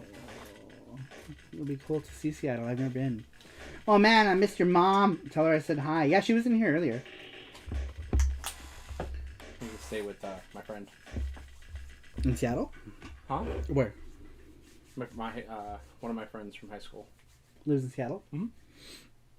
I have an old roommate that lives in Seattle, but I don't talk to him anymore. Really? Yeah, I got my Samsung GX TV. Remember I was telling you about the TV with the speakers, the Retro City Games had. Well, I had gotten it from this roommate, and he moved, and who knows where that. I don't remember what I ended up with that TV. I don't remember, but it was so cool, dude. That TV was amazeballs. But yeah, he left to Seattle and he left the TV when he left. My mom had a SpongeBob one or something. I forgot what it was. Opened up, or it was Barbie. I'm not sure which one it was. But it was Barbie or those were little kids. SpongeBob. I don't know. Remember when one of those cousins would put in Lion King. You're like Barbie, Ninja Turtles. It's all the same. It's all the same. Teenage Mutant Ninja. Barbie Turtles. Barbie Sponge. All right, here we go. Next one. Let's go. Let's move on here. Who is this one from? From a Sasquatch. He says, the year was 1998, and I was a virile 18-year-old male in celebration of my birthday. My friends said they had a surprise for me. They bought me a special night with a woman that turns tricks. I was a bit confused about what they meant, but hey, who doesn't like magic? Even though they paid for it, it was still important to have a tip for her to give at the end of the night. Being young and naive, I was unsure exactly what they meant. So on my way to meet her at the outdoor mall behind the TJ Maxx, I was walking by an electronics boutique, and like a gift from God, from the sea of paper and cellophane, a magazine seemed to glow and reveal itself to me. The title stood out to me as something that would help me with my concern of gratuity and special ladies. The magazine was called Tips and Tricks. I thought this would be a perfect choice to assist my evening etiquette. I purchased the magazine and quickly flipped through it. I quickly realized it wasn't exactly the information I thought it was. And so Camille and I spent the evening together reading the May issue featuring Mega Man Legends. She called me her Blue Bomber and sounded so sweet when she would read the super strategies that were inside. She liked saying Need for Speed, Breath of Fire 3, Speed Racer, and a silly phrase, I'll panzer your dragon, which was a little joke she'd like to say. Oh, Camille, I will never forget you and issue 39. I learned a lot that evening. We spoke for hours and memorized over half of the fatalities for Mortal Kombat 4. Camille said she enjoyed our evening so much that she said I didn't have to tip her. She said that evening she got all the tips she needed. Smiley face. So Sasquatch in I love reading yours. They're so funny. I think there was one time where it was like an actual serious answer just recently, and I was kind of surprised. But yeah, most of the time they're hilarious stories. And was that it? Oh no, we have one more. Last one comes to us from Brandon Cruz. Brandon Cruz says, it's a tie between EGM and GamePro for me. EGM always had content and better production overall, but GamePro had this yearly feature called LamePro that I loved. I think it was published in the April issue each year for April Fool's Day. LamePro essentially featured reviews and previews of parody versions of current games. Sadly, I forgot most of the jokes in these issues. The only one I vaguely remember is a review of Doofia, a Lufia parody that included funny doctored up screenshots. EGM had some fun sections too, like their Psycho Letter of the Month and fake secrets they published, also in April I think. I fondly remember reading the Street Fighter 2 Shenlong hoax from those pages, but thankfully I never attempted it. By the time the 2000s hit, a lot of crazy humor you'd find in these magazines became less common, which is a shame. But then again, the whole media landscape in which these magazines flourished is long gone, so there probably won't ever be in our lifetimes, at least, anything quite like EGM or GamePro in their heyday. Yeah, that is sad because, technology and stuff. But they did start doing stuff online too, with things like that, where they would, a lot of game companies started doing or they do still to this day. They do their tweets and stuff about that. You're an awesome storyteller, Sasquatch. He is. So funny. So funny. Jakob is here. He says, "Mommy, I found mommy." It's our what? I don't understand. Brandon Wallace is here. Welcome. He says, "Oh yeah, Lame Pro was a thing. GamePro did." Hi, Brandon Wallace. All right. Well, that's all of the questions, I think, right? That was all of them for today. By the way, next week's question is up at the top. Next week is Halloween related or spooky games related. What game gives you a spooky Halloween vibe? There you go. And that's anything. You know, it could be whatever. Survival horror. It could be anything that scared you. That was a game. It didn't have to be a scary game. You know, like there were games that were, you know, had like scary vibes that weren't necessarily meant to be scary, just because they had like music that repeated that was weird or something like that, right? I'm sure you guys will give me all your examples. But that's next week's question up at the top of your chat, wherever it is for you guys. Usually on the right side of chat, I think. Oh no, are you lagging? Am I? You might be lagging. Oh no! It is lagging a little bit. Oh no, am I dying? Am I dead? Is this real life? Is this the real life? Or is it fantasy? Yeah. Uh-oh. YouTube is taking a poop. No one's saying anything either. Can you guys see me? Can you guys hear me? Because if you can't see me or hear me, I'm going to take off my clothes and get comfortable. No. What's happening? I don't know. PCXL will forever be missed. Stop the torrents, Jesse. Yeah, what's going on? We don't have anything on, right? No. Like the Fire Stick isn't playing Nothing's playing right video or anything. All right. Well, that was all the questions. Who is the? Can you guys hear me before I announce? Hold on. The winner? Yeah, can we hear? Can we hear? Can we see? Stop all the downloading. Yeah, the quality has been low for the last 30 minutes. It doesn't say here. Yeah, it's not telling us anything. So it must be on YouTube. Drop frames. Oh. No, but it's not. It says your stream quality is good. Uh-oh. Hold on. Because normally if it happens, like Streamlabs tells us.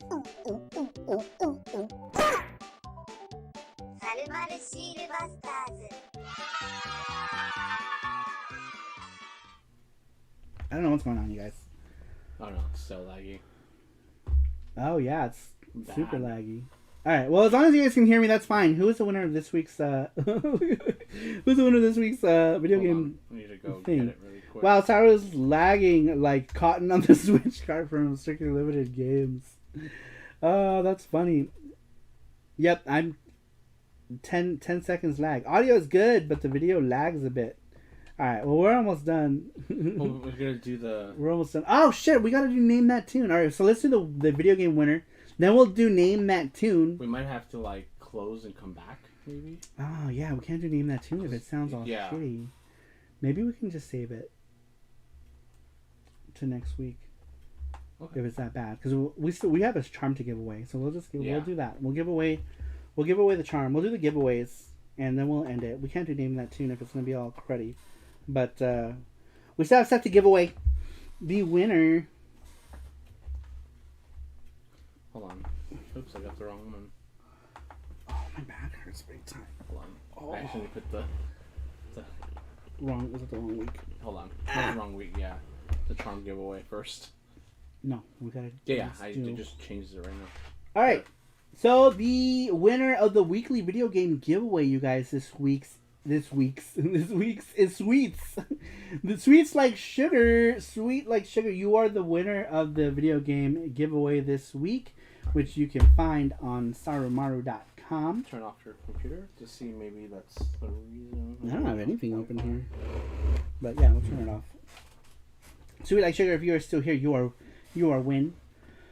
Audio is working fine. Yeah, the video is all laggy for some reason. I don't know what's going on. What is that? Oh shit! I guess we're gonna have to do it next week because the thing, the Safari froze. Oh, the Safari. Oh, brought up. Sweet. That's weird. Weird stuff is happening.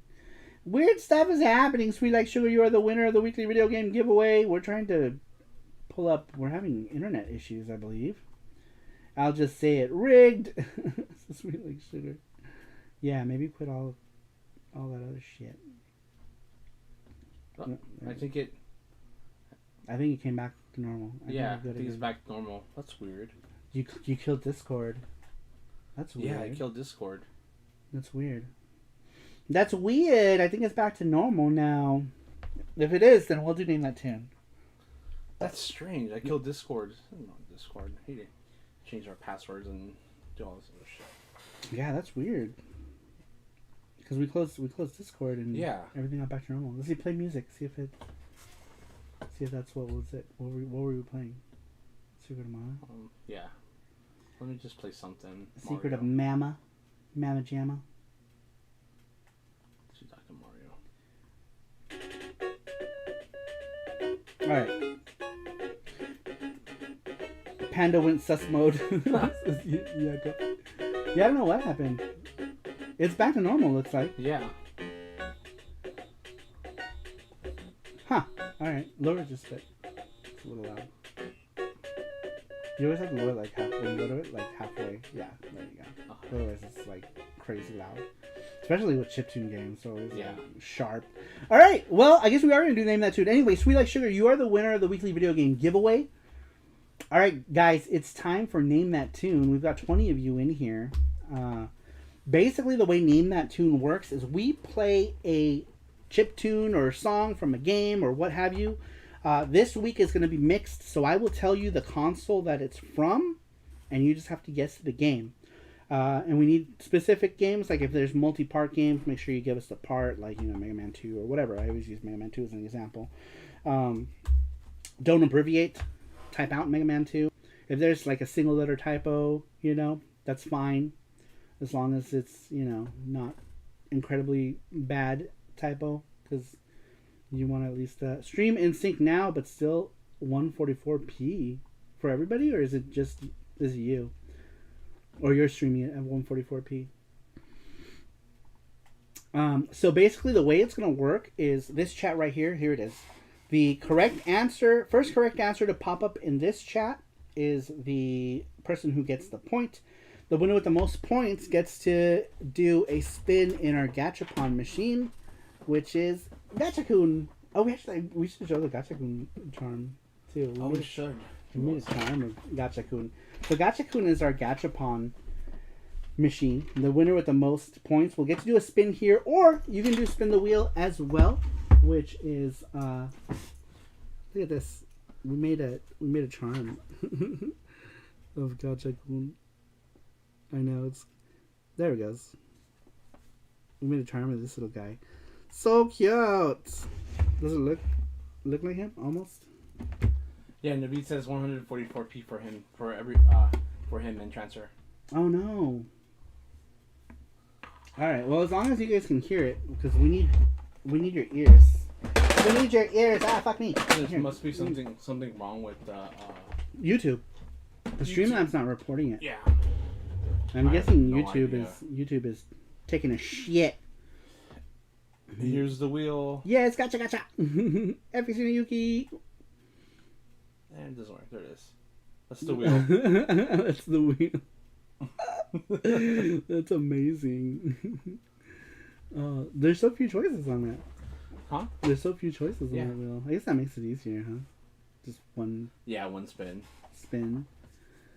Okay, cool. Alright, you guys, here we go. So, the way it works, we play a tune. I tell you what system the game is on, and you tell me the correct answer right here. First one to answer right here gets the point. We're going to go ahead and start right now. Make sure your chat is set to live chat and not top chat. Make sure that you refresh. Even if the video is cruddy, at least if the audio works, then you guys can play and participate. So here we go. 1080 60 frames per second here, says Brandon Wallace. Okay, maybe so for some people. if for those of you who are not getting it at the correct resolutions, make sure that you refresh your browser as well, because I believe this might be a YouTube issue and not a Streamlabs issue. But let's go ahead and start, you guys. All right, we're gonna play Name That Tune now. First track is an N64 game. No, what is it? Oh. All right. I lied. First track is a Super Nintendo game, SNES, Super Famicom. Name that tune in 3, 2, 1. Now you can make it louder. Oh, it's choppy again. As long as the audio works.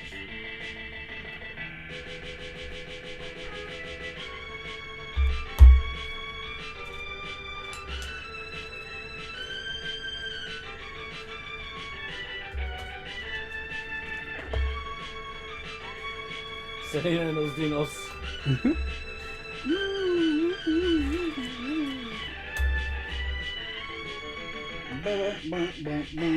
Yeah, the video's getting choppy.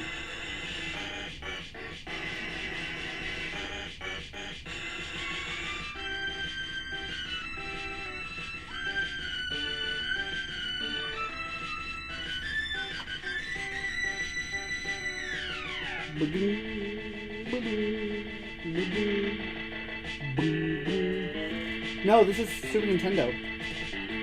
Super Nintendo.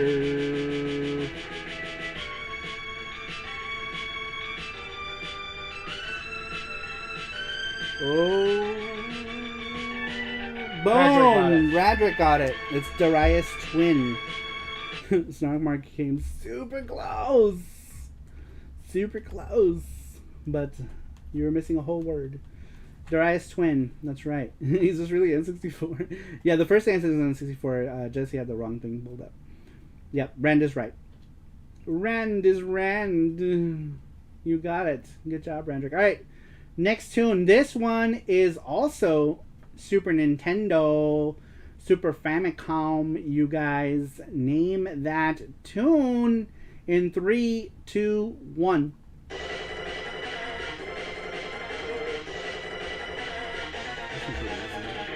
Easy? No, it should be.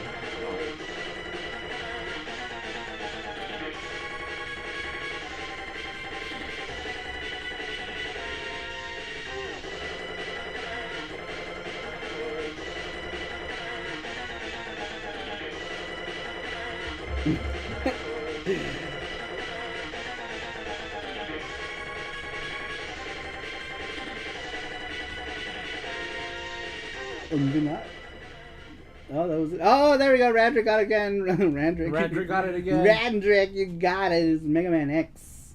The first Mega Man X. Very cool. Randrick is a computer. He's a computer. You know who hasn't been here is Chris Tang. Chris Tang or Cerulean. Cerulean, Chris Tang. They're the other like video game music computers. You guys are computers. I'm a computer. All right, you guys. Next one. This one is an N64 one. I apologize. The last two were Super Nintendo. This one is N64. So hopefully you guys are familiar with it. I'm probably not going to know what the fuck that is, but I knew the last two. All right, you guys. Next one. Name that tune in 3, 2, 1. Damn it.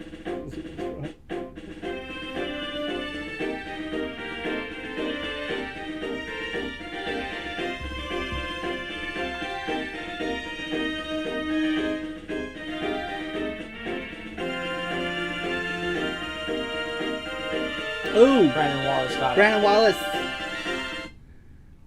Wallace got it. Is Starfix.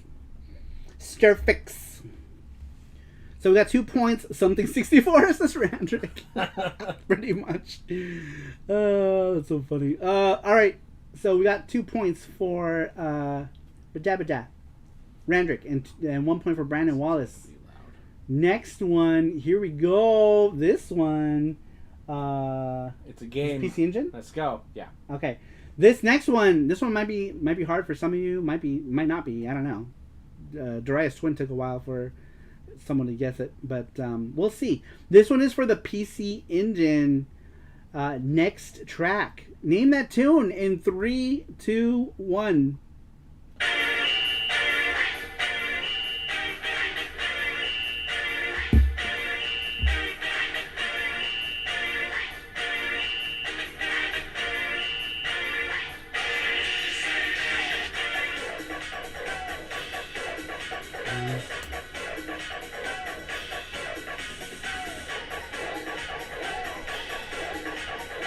Oh, Matthew Roach got it. Was Matthew Roach first? Who was first? Matthew Roach was Matthew first. Roach got it. Matthew Roach got it. It's Chowaniki. It's Chowaniki. Matthew Roach got it with Chowaniki. Cho. Very cool. All right. So far, Randrick is still winning. We still got some tracks, though, so that could change.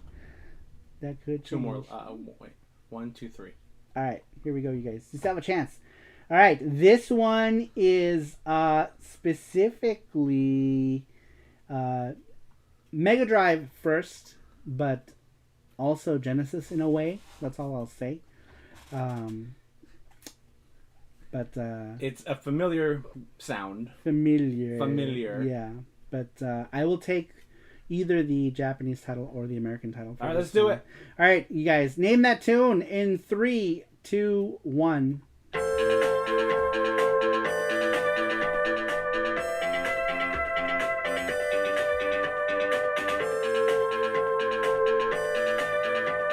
This one is tricky. It is. Yeah.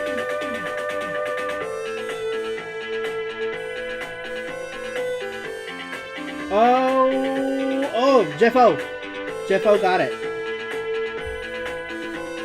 It is. Jeff O got it. And like I said, I'll take the American name or the Japanese name. This is specifically, it's Puyo Puyo. But in America, it was released as Dr. Robotnik's Green Bean Machine. And this is in Dr. Robotnik's Green Bean Machine.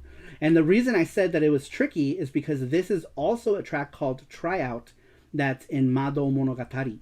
But specifically that track was from Puyo Puyo or Dr. Robotnik's Mean Bean Machine. And both versions have the same music. Puyo Puyo bean farts. Yeah, a lot of people call it Puyo Puyo. A lot of people call Puyo Puyo here. It's not. It's Puyo Puyo. But Puyo would be P-O-L-O. P-O-L-Y. Just kidding. They're beans that are mean. Wow, very cool. Jeff O came out of nowhere and he was like, Dr. Robotic. All right, very cool. All right, let's do another one. Another one here. If Rander gets another one, he's pretty much going to win it at this point. But someone still has a chance to tie up with him. All right, next one is another Super Nintendo title. I think this one is specifically Super Nintendo, if that helps. But yeah, the Super Nintendo game. It's also in your pre-show. Yeah, remember? Yep. It was also the Mado Monogatari version was in the video game show and tell, whatchamacallit, streaming, whatever. All right, next track, you guys. Name that tune in 3, 2, 1.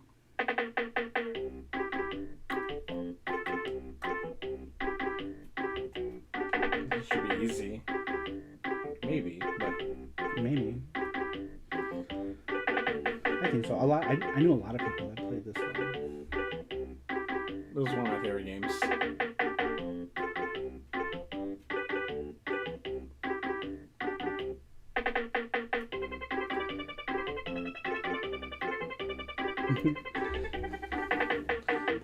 For Red October? Yeah,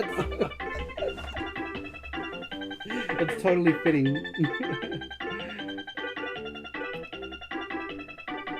It's Cliffhanger.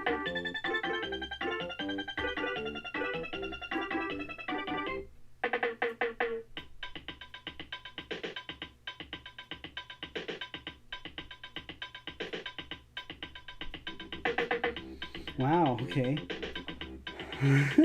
List of the Unlikely. Wow, it's crazy that two people said List of the Unlikely. Alright, I guess nobody knows that one. Maybe we'll... Let's go to the first. Oh, no, that might... Yeah, this will be...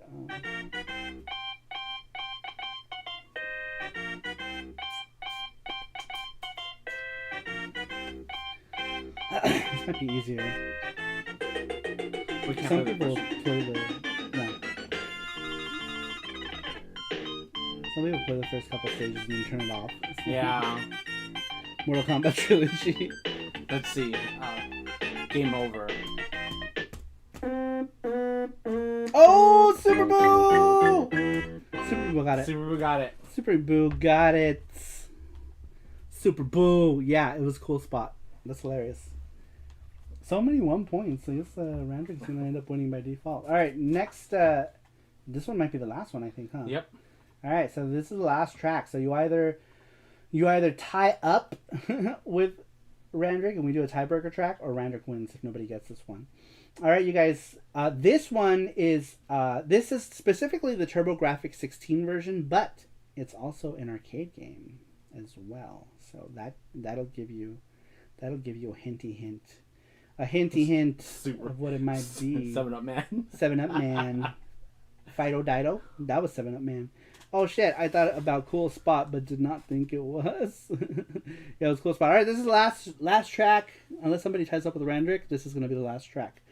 All right, you guys. Like I said, this one's TurboGrafx 16, also PC Engine.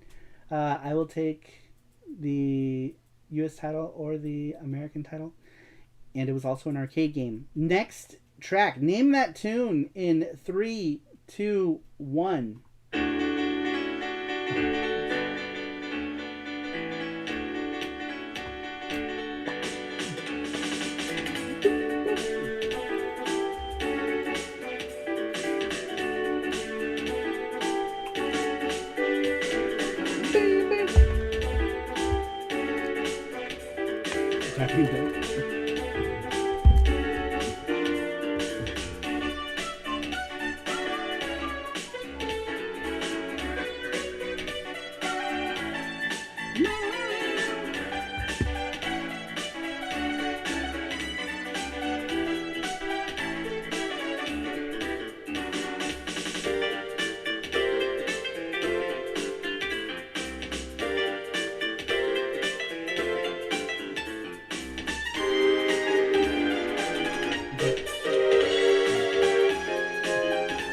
Wow, I guess this was harder than I thought it was going to be for you guys.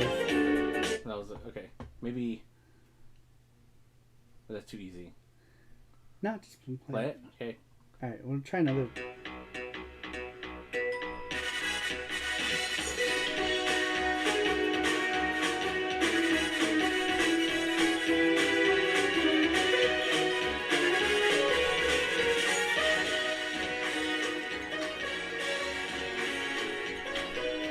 It's at the beginning. Yeah. It kind of sounds I was like about to sing it. That was too bad. I didn't want to confuse people from making a joke, you know what I mean?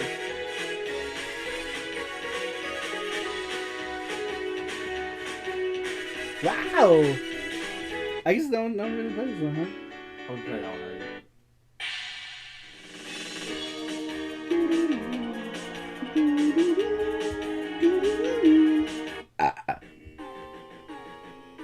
Oh yeah, maybe that. This song, yeah.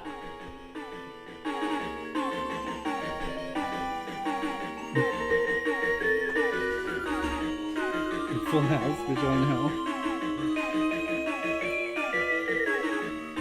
No? Nobody yet?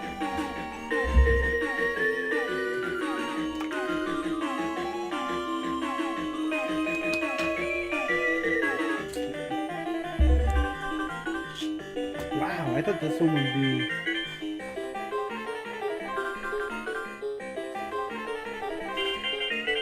Alright, well if nobody gets this one, Randrick wins anyway. Yeah. Alright, Randrick, well you win. Because nobody got it. And Randrick has the most points, and that's the last track that we have to play. So Randrick!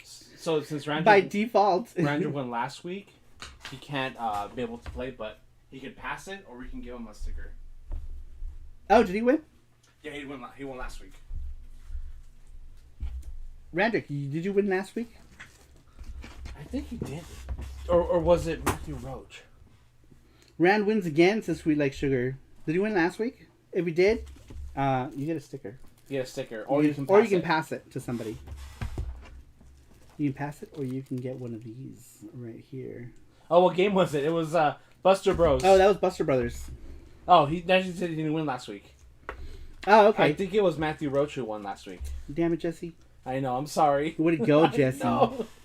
Way to go, Jesse. You're fired. Okay. No, but I need you. Alright, do you want to do spin the wheel or Gotcha-kun? Sorry. Is he elite? Huh? He's elite. Oh no, wait. No, he just got you. He just got He you. just got you. And I'm so sorry. You I are- am not here right now. Yeah. Okay, pick Alright. a number 1 through 4. You know the rules. Pick a number 1 through 4. For those of you who are new, basically the way it works is we have 400 yen. You pick a number between 1 and 4. And the prize that, whatever prize it lands on, is the prize that you get. Sarupro people are able to pick whichever prize. The number is specifically so that the if he picks 3, then the special prize or the big prize still has to land on 3. For everyone else, you just get whatever you pick. All right, Randrick, a number 1 through 4. Oh, he says he passes it to Matthew Roach. Oh, sweet. All right. Well, Matthew, I was I picked 2. But you know what? I win a lot, so I'm gonna pass it to Matthew Roach. So you made Randrick feel bad. I know. I'm sorry. I'm so sorry. We'll give you a sticker anyways. Yeah, we're gonna give him a sticker. We're gonna give you a sticker You're gonna get one of these stickers as just an for apology being, for my. just for not well, for being a good guy. You're a good guy, yeah. For being a good guy and passing it, we're gonna give you this holographic sticker of your favorite girls right here. So everybody wins. Randrick, you get a sticker. Matthew Roach, it is now your turn to pick a number. Oh, You pick number. You're elite, so you can do either a wheel spin. Here, you should play. Can you play the music for that? Yeah. Anyway, start. Sorry. Yeah, just roll it. Yeah, these are always. You can do either one. No, don't worry about it. Just I was gonna pass it anyway. Don't get that sticker and like it. Oh shit! I can't say no to valid sticker. Yep. And they're pretty. They're pretty. They're pretty. It's not gonna focus because it's so close and like rainbow-y, so you can't really see it. But Oh, Matthew Roach picks 1. all right. Oh, I have the coins. Here's the coins. I want a holographic tramp stamp. Holographic tramp stamp. Hold on, let me.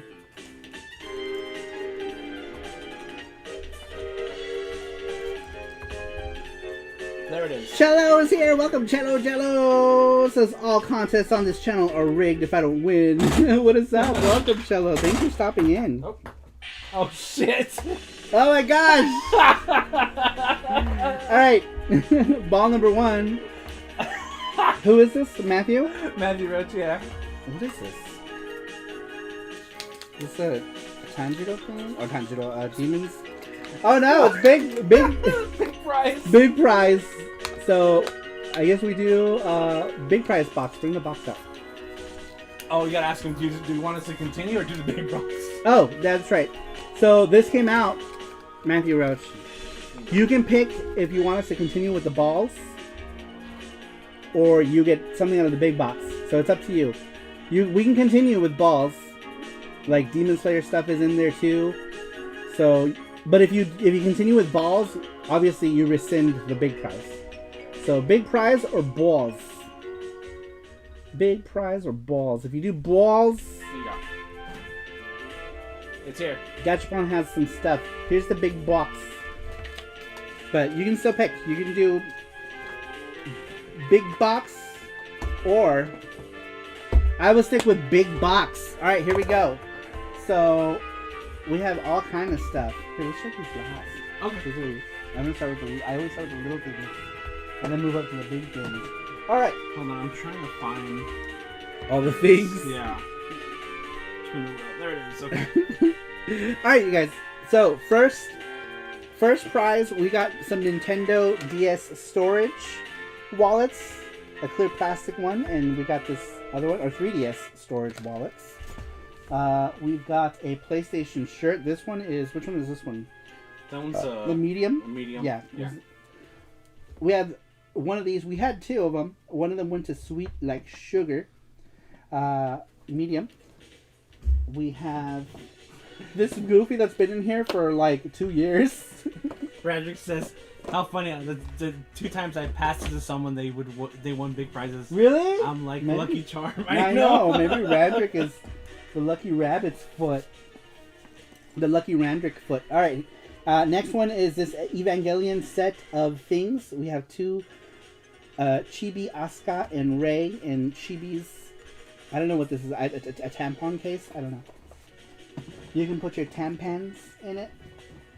Next thing we got is a bunch of games. We got Cyberpunk with a brand new copy of Cyberpunk for the PS4 in steel, the collector's steel case.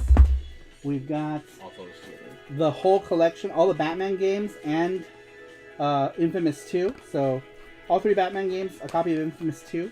That's all one prize. We got a brand new copy of Zone of the Enders Mars. A brand new copy of Darksiders 2. We have a set of Saint Seiya figures. Action Saint.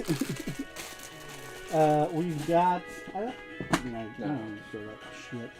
This Contra thing is the Contra My Arcade. It's like a mini arcade. This is an LCD screen. It actually turns on, and you can play Contra on it. And then we have got these in. These are all new. We have Dragon Ball GT Super Goku Saiyan Special 5 Ultra Maximum Red Monkey Boy. And we have this one, Vegeta Blood of the Saiyans Super Saiyan 4 Plus Special 7 to the max. And then we got this classic Trunks style. I used to have this as a wall scroll. This same one. And that's it. Those are all the prizes. You get to pick one of those prizes.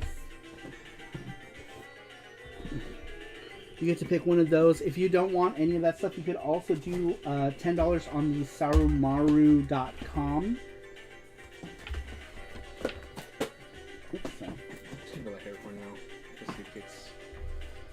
And you could also do, or you can do a $10 gift card to sarumaru.com, amazon.com, Switch, and PlayStation. Yeah. So you can pick any one of those things. $10 gift card to any of those 4 places, or one of the prizes from the box. I'm up all night to get lucky, says GTB. I'm up all night to get lucky. Hey, if I can make my fellow Saru crew win cool stuff, I'm all for it, says Randrick. Are we still lagging? Are we? Are we still laggy? No, it looks good. Let me try something really quick. Looks good. Lagging when I turn on my computer. I noticed that. What will... Classic Trunks. Classic Trunks! Wow, we just got this. This is the newest one we got, too. Out of all of these, this one's the newest one. So this one, Classic Trunks, is going to... What is that? Why is there a Mexican flag here? What? It says Trunks, Van Presto World Figure Collection. Elvis Rose says, if you don't want none of that, you can pass it to me. What is that? Look at this. What is that? This is a Mexican flag, isn't it? Yeah, it is. I don't understand. What does it say? It says Trunks, Dragon Ball Z, Van Presto World Figure Coliseum. Focus, you piece of shit. Tenkaichi.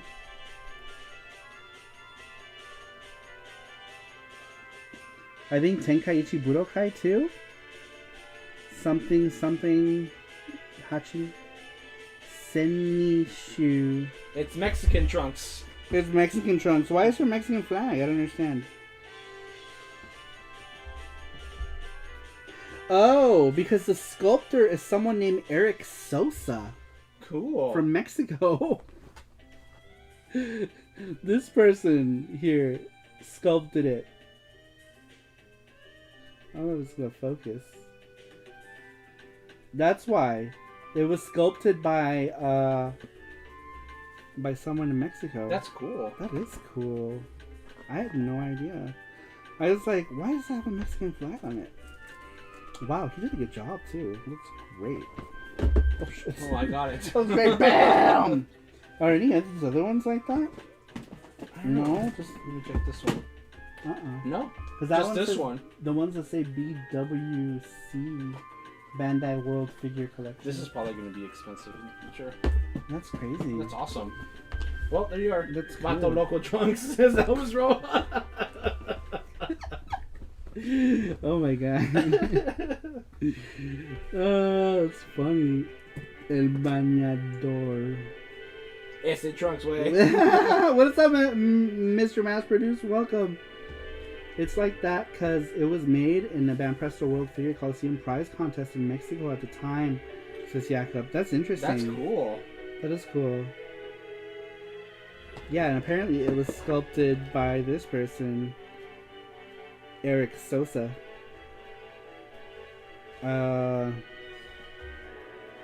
Says that when he was a child that this was the picture that made him the most erect, so he decided that he would go with that one because What? he would always nothing. I don't know.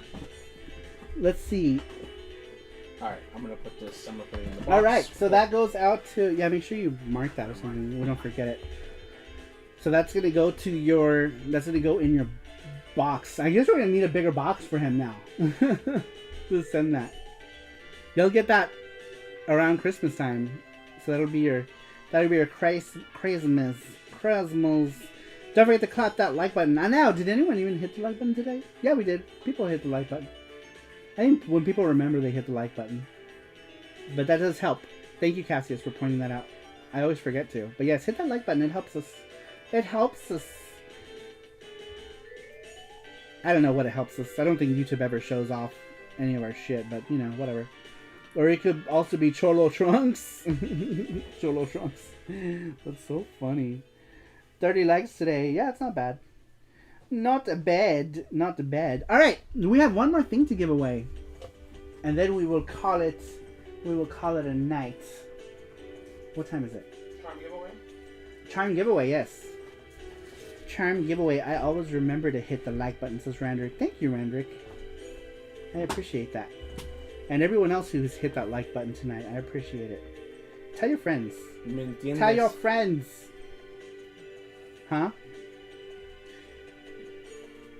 ¿Me entiendes, Mendes Trunks?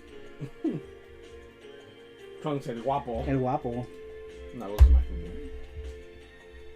Okay. Alright, so we got one more giveaway, you guys.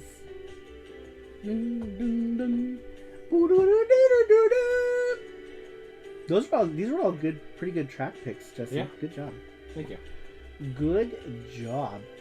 I'm sad nobody got this one though. I know. 32 now. Woo! Charm giveaway. Charm giveaway. We should do that thing where we should actually maybe start doing like goals. Maybe that'll help people see the stream. That's true. You know what I mean? Like Yeah. if we hit like 60 likes or something in a stream, we give something away. You know, we do that kind of thing to make sure that everybody hits the like button. Yeah. That might be, and then we give away some extra little thing. You know what I mean? Sticker maybe. Yeah, we can do like a sticker or something, one of the hollows. Yeah. Yeah, we can do that. That sounds good, yeah. That would be cool. Then we can get people to like it. Yeah, supposedly likes and dislikes help. But who really knows? I know! It's like, do they? Because sometimes we get a lot of likes, and I don't see specifically those streams do better than any of the other ones. So, I don't know. I don't know. So, does like, what? I don't know. I heard the dislikes or like likes. I mean, it just doesn't matter if you have 300,000 dislikes.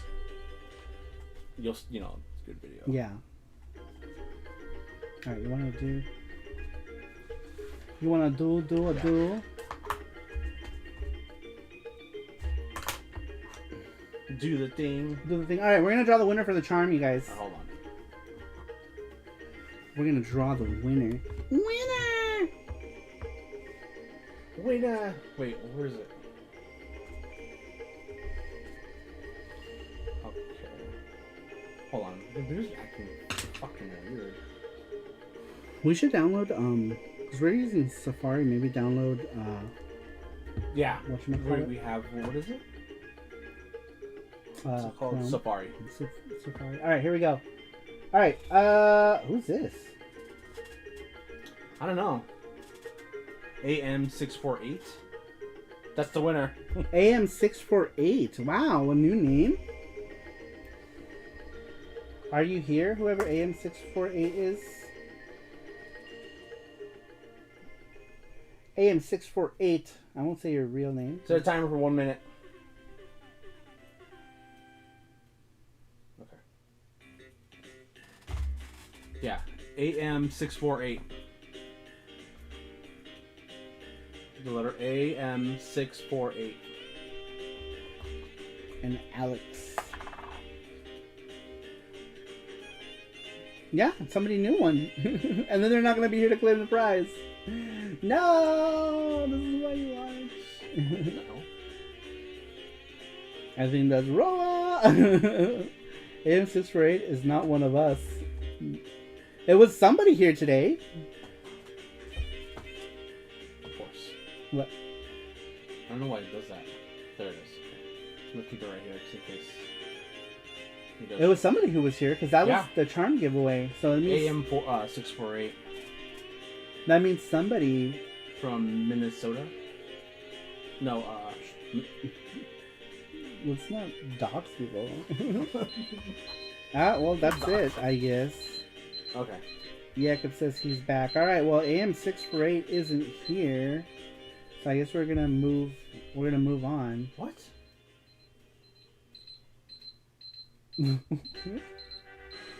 What is going on with all our devices Something's wrong today? with my timer. Yeah, AM648. Cassie says, "Damn, I'm AM647." Okay. It's still going. What the hell? It was a loot goblin. It says transfer. Oh man, I was excited to see a new name for a second. Hold on, I'm trying to fix this stupid ass timer. It's still going. Look, I can't. Wow, that's weird. Alright, hold on. I'm trying to fix my. Just close all your things. Yeah, that's what I'm gonna do. It's still going. I closed everything. No, that's not how Oh, you do there it. it is. Just the button you just hit. And it closes everything. That's because that happens if you have too many things. Too many things open. All right. Well, I guess. I guess he's AM TK421. TA421. AM64647 is not here. Alright, just run. Alright, we're moving on. We're just gonna pick another one. We're gonna pick someone else. Throw the Who's timer on the here? wall. Oh, There we go. There it is. There's the familiar name. Screw the net. screw the net. Screw the net. Screw the net. Screwing the net. He's screwing stuff, including the net. Screw the net. Set a timer for 1 minute. Screw the net. You've got 1 minute to tell us that you're here. If we're not here, you're not gonna get the prize. These you have to be here for. Unless you're Sarupro Elite, then we just let you know that you won. And we stick it in your box because you guys have a box coming to you anyway. But for everyone else, you have to be here. You have to be here. Oh, he's here. Screw the net's here. He's out where? He's our winner. Screw the net. You gotta go pick a charm. You'll go pick a charm on sarmaru.com and we will send it to you. We will send it to you. Screw the net. You are the winner by default because whoever AM692212 wasn't here, unfortunately. And with these, I want you to be here to claim them because that tells me that you're still watching. Alright. You win. Just send us your credit card. What are you doing? I'm sending him a message. Oh, okay. Why don't you send them the website? I already did. Right there. Oh, okay. But I'm sending it. Gotcha. Sorry, I'm done. What? That's weird. Okay. What's happening? I'm scared, you guys. I'm scared. Sure, that you're the winner of the charm. Congratulatorians. Congratulations, Kalam. Good job, Lam.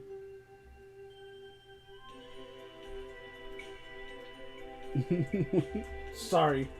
Your brain My stopped. brain stopped. I was like, what the fuck am I doing?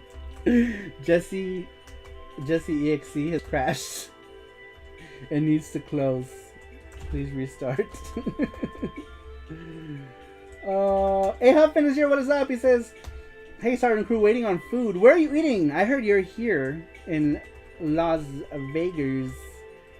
What are you waiting on food on? What are you eating? What have you done? Did you go to Retro City Games? Did you go to Pink Box? Where did you go? Box is open 24 hours.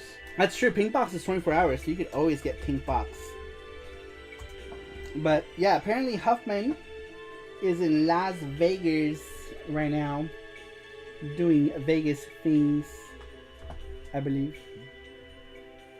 Vegas things you are doing.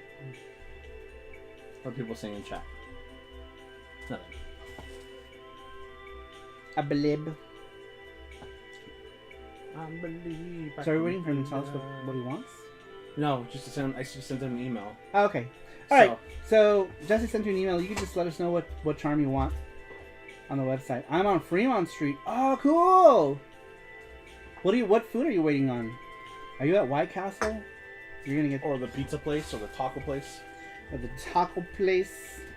Donuts that are available 24/7. Wow, that's an age we live in. I think donut shops here are always 24 hours, though, right? Like Winchell's and stuff. Winchell's only Winchell's. Oh, really? Uh huh. Winchell's has always been 24 hours ever since I was a kid. But like a lot here. of, like growing up in LA, almost I think all the donut shops in LA were 24 hours.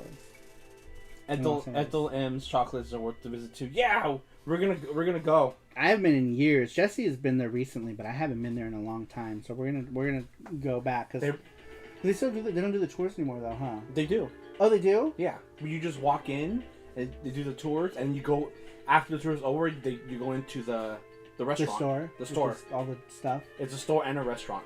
Oh, they didn't have a restaurant. No. When I went, because I went there. Oh my god, like 20 years ago. Yeah. But yeah, at the end of the tour, they gave you a chocolate like sample, and then you get to buy it. Yeah. Do they give you any free stuff? Yeah, they still give you a free chocolate. Yeah. And that was the same. They have tables now. You can sit, and there's a shake bar where you Really? can order like chocolate shakes and vanilla shakes and stuff like that. God. It's cool. Man, I gotta go back. I haven't been. Yeah, we should go. North Star Bar and Grill is delivering. Cool. What? What is that? I never heard of it. Oh. Yeah, maybe you should. Send it. I'm stupid. Yeah, there you There go. it is. I'm dumb. Alright, Jesse just sent your email. Screw the net. You're the winner. I'm going to the game store tomorrow. Nice! Very cool. Yeah, Retro City Games. It's the one. There's two of them. The one that's got the stuff that's probably going to interest you more is the one that's in Henderson. So it's probably quite a ways. Because there's one in Town Square.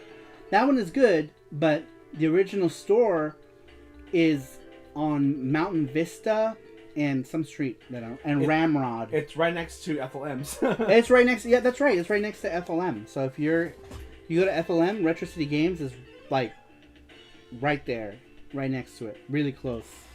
And you'll see all the cool artwork in front of the store that I drew. I wonder, do they have a picture? Is there a picture of that anywhere of the store, the front of the store? Let me see. You probably have to go to Google Maps. Yeah. To see that.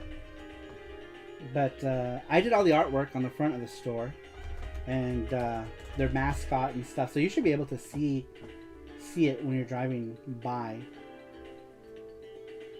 No, that's old. Good lord.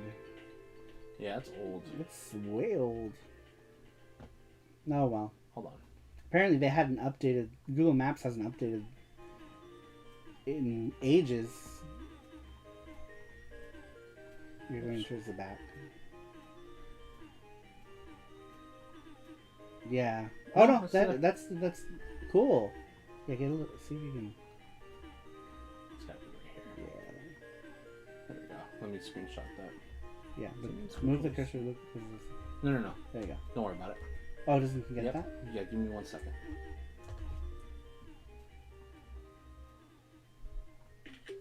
Cool. Does that, and then just it's open right it here. And then you hit done. That's it. And then you can add it. Very cool.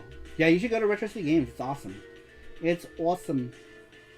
Desktop. And easily spottable. There we go.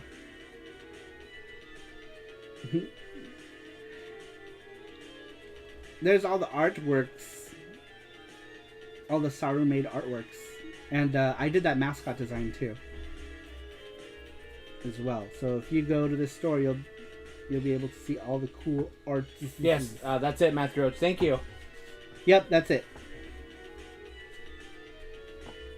Good night, Radrick. Thanks for stopping in. Good night, Radrick.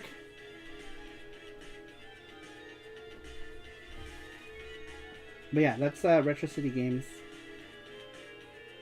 I did their mascot design and the artwork on the store.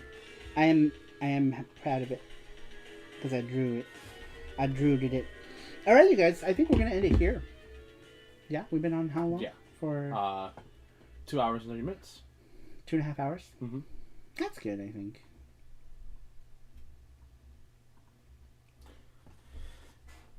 But yeah, we're gonna go ahead and end it here, you guys. But thanks for stopping in, everybody. I had a lot of fun. We talked about magazines. Next week's show is Halloween, so we're gonna do a Halloween show. We'll probably play something, huh? Yeah, we'll probably After play. we do the weekly question. I don't know what we're gonna play yet. I don't know, what should we play? What should we play? We beat. I don't know. Did we beat Clock Tower one time? We did. But that was Clock that on Tower. Halloween? That was on Halloween. I think it was. Yeah. Did we beat Clock Tower on Halloween? Do you guys remember? We did Clock Tower. Damn, that felt like you. If we did beat it, that felt like it was like a couple weeks ago. It was on the Polymega. Yeah. So was that last year? I think it was. Yeah. What did we play last Halloween? Do you guys remember? I don't remember, but we beat Clock Tower on stream. Hey, what's up, Alucard? What's up, Alucard? Welcome. But yeah, we did Maybe we'll play something scary, like a Barbie game or something. a scary Barbie game. Yeah, I'm trying to think what we could play, but I guess we'll figure it out. We can read the questions beforehand, and we can pick. Oh, from like the list of what people say if we have it. That's true. Clock Tower was last year, but you did not beat it from what I remember. I thought I did. Oh no, you did beat it, but you didn't get to the ending. You did some other, I think.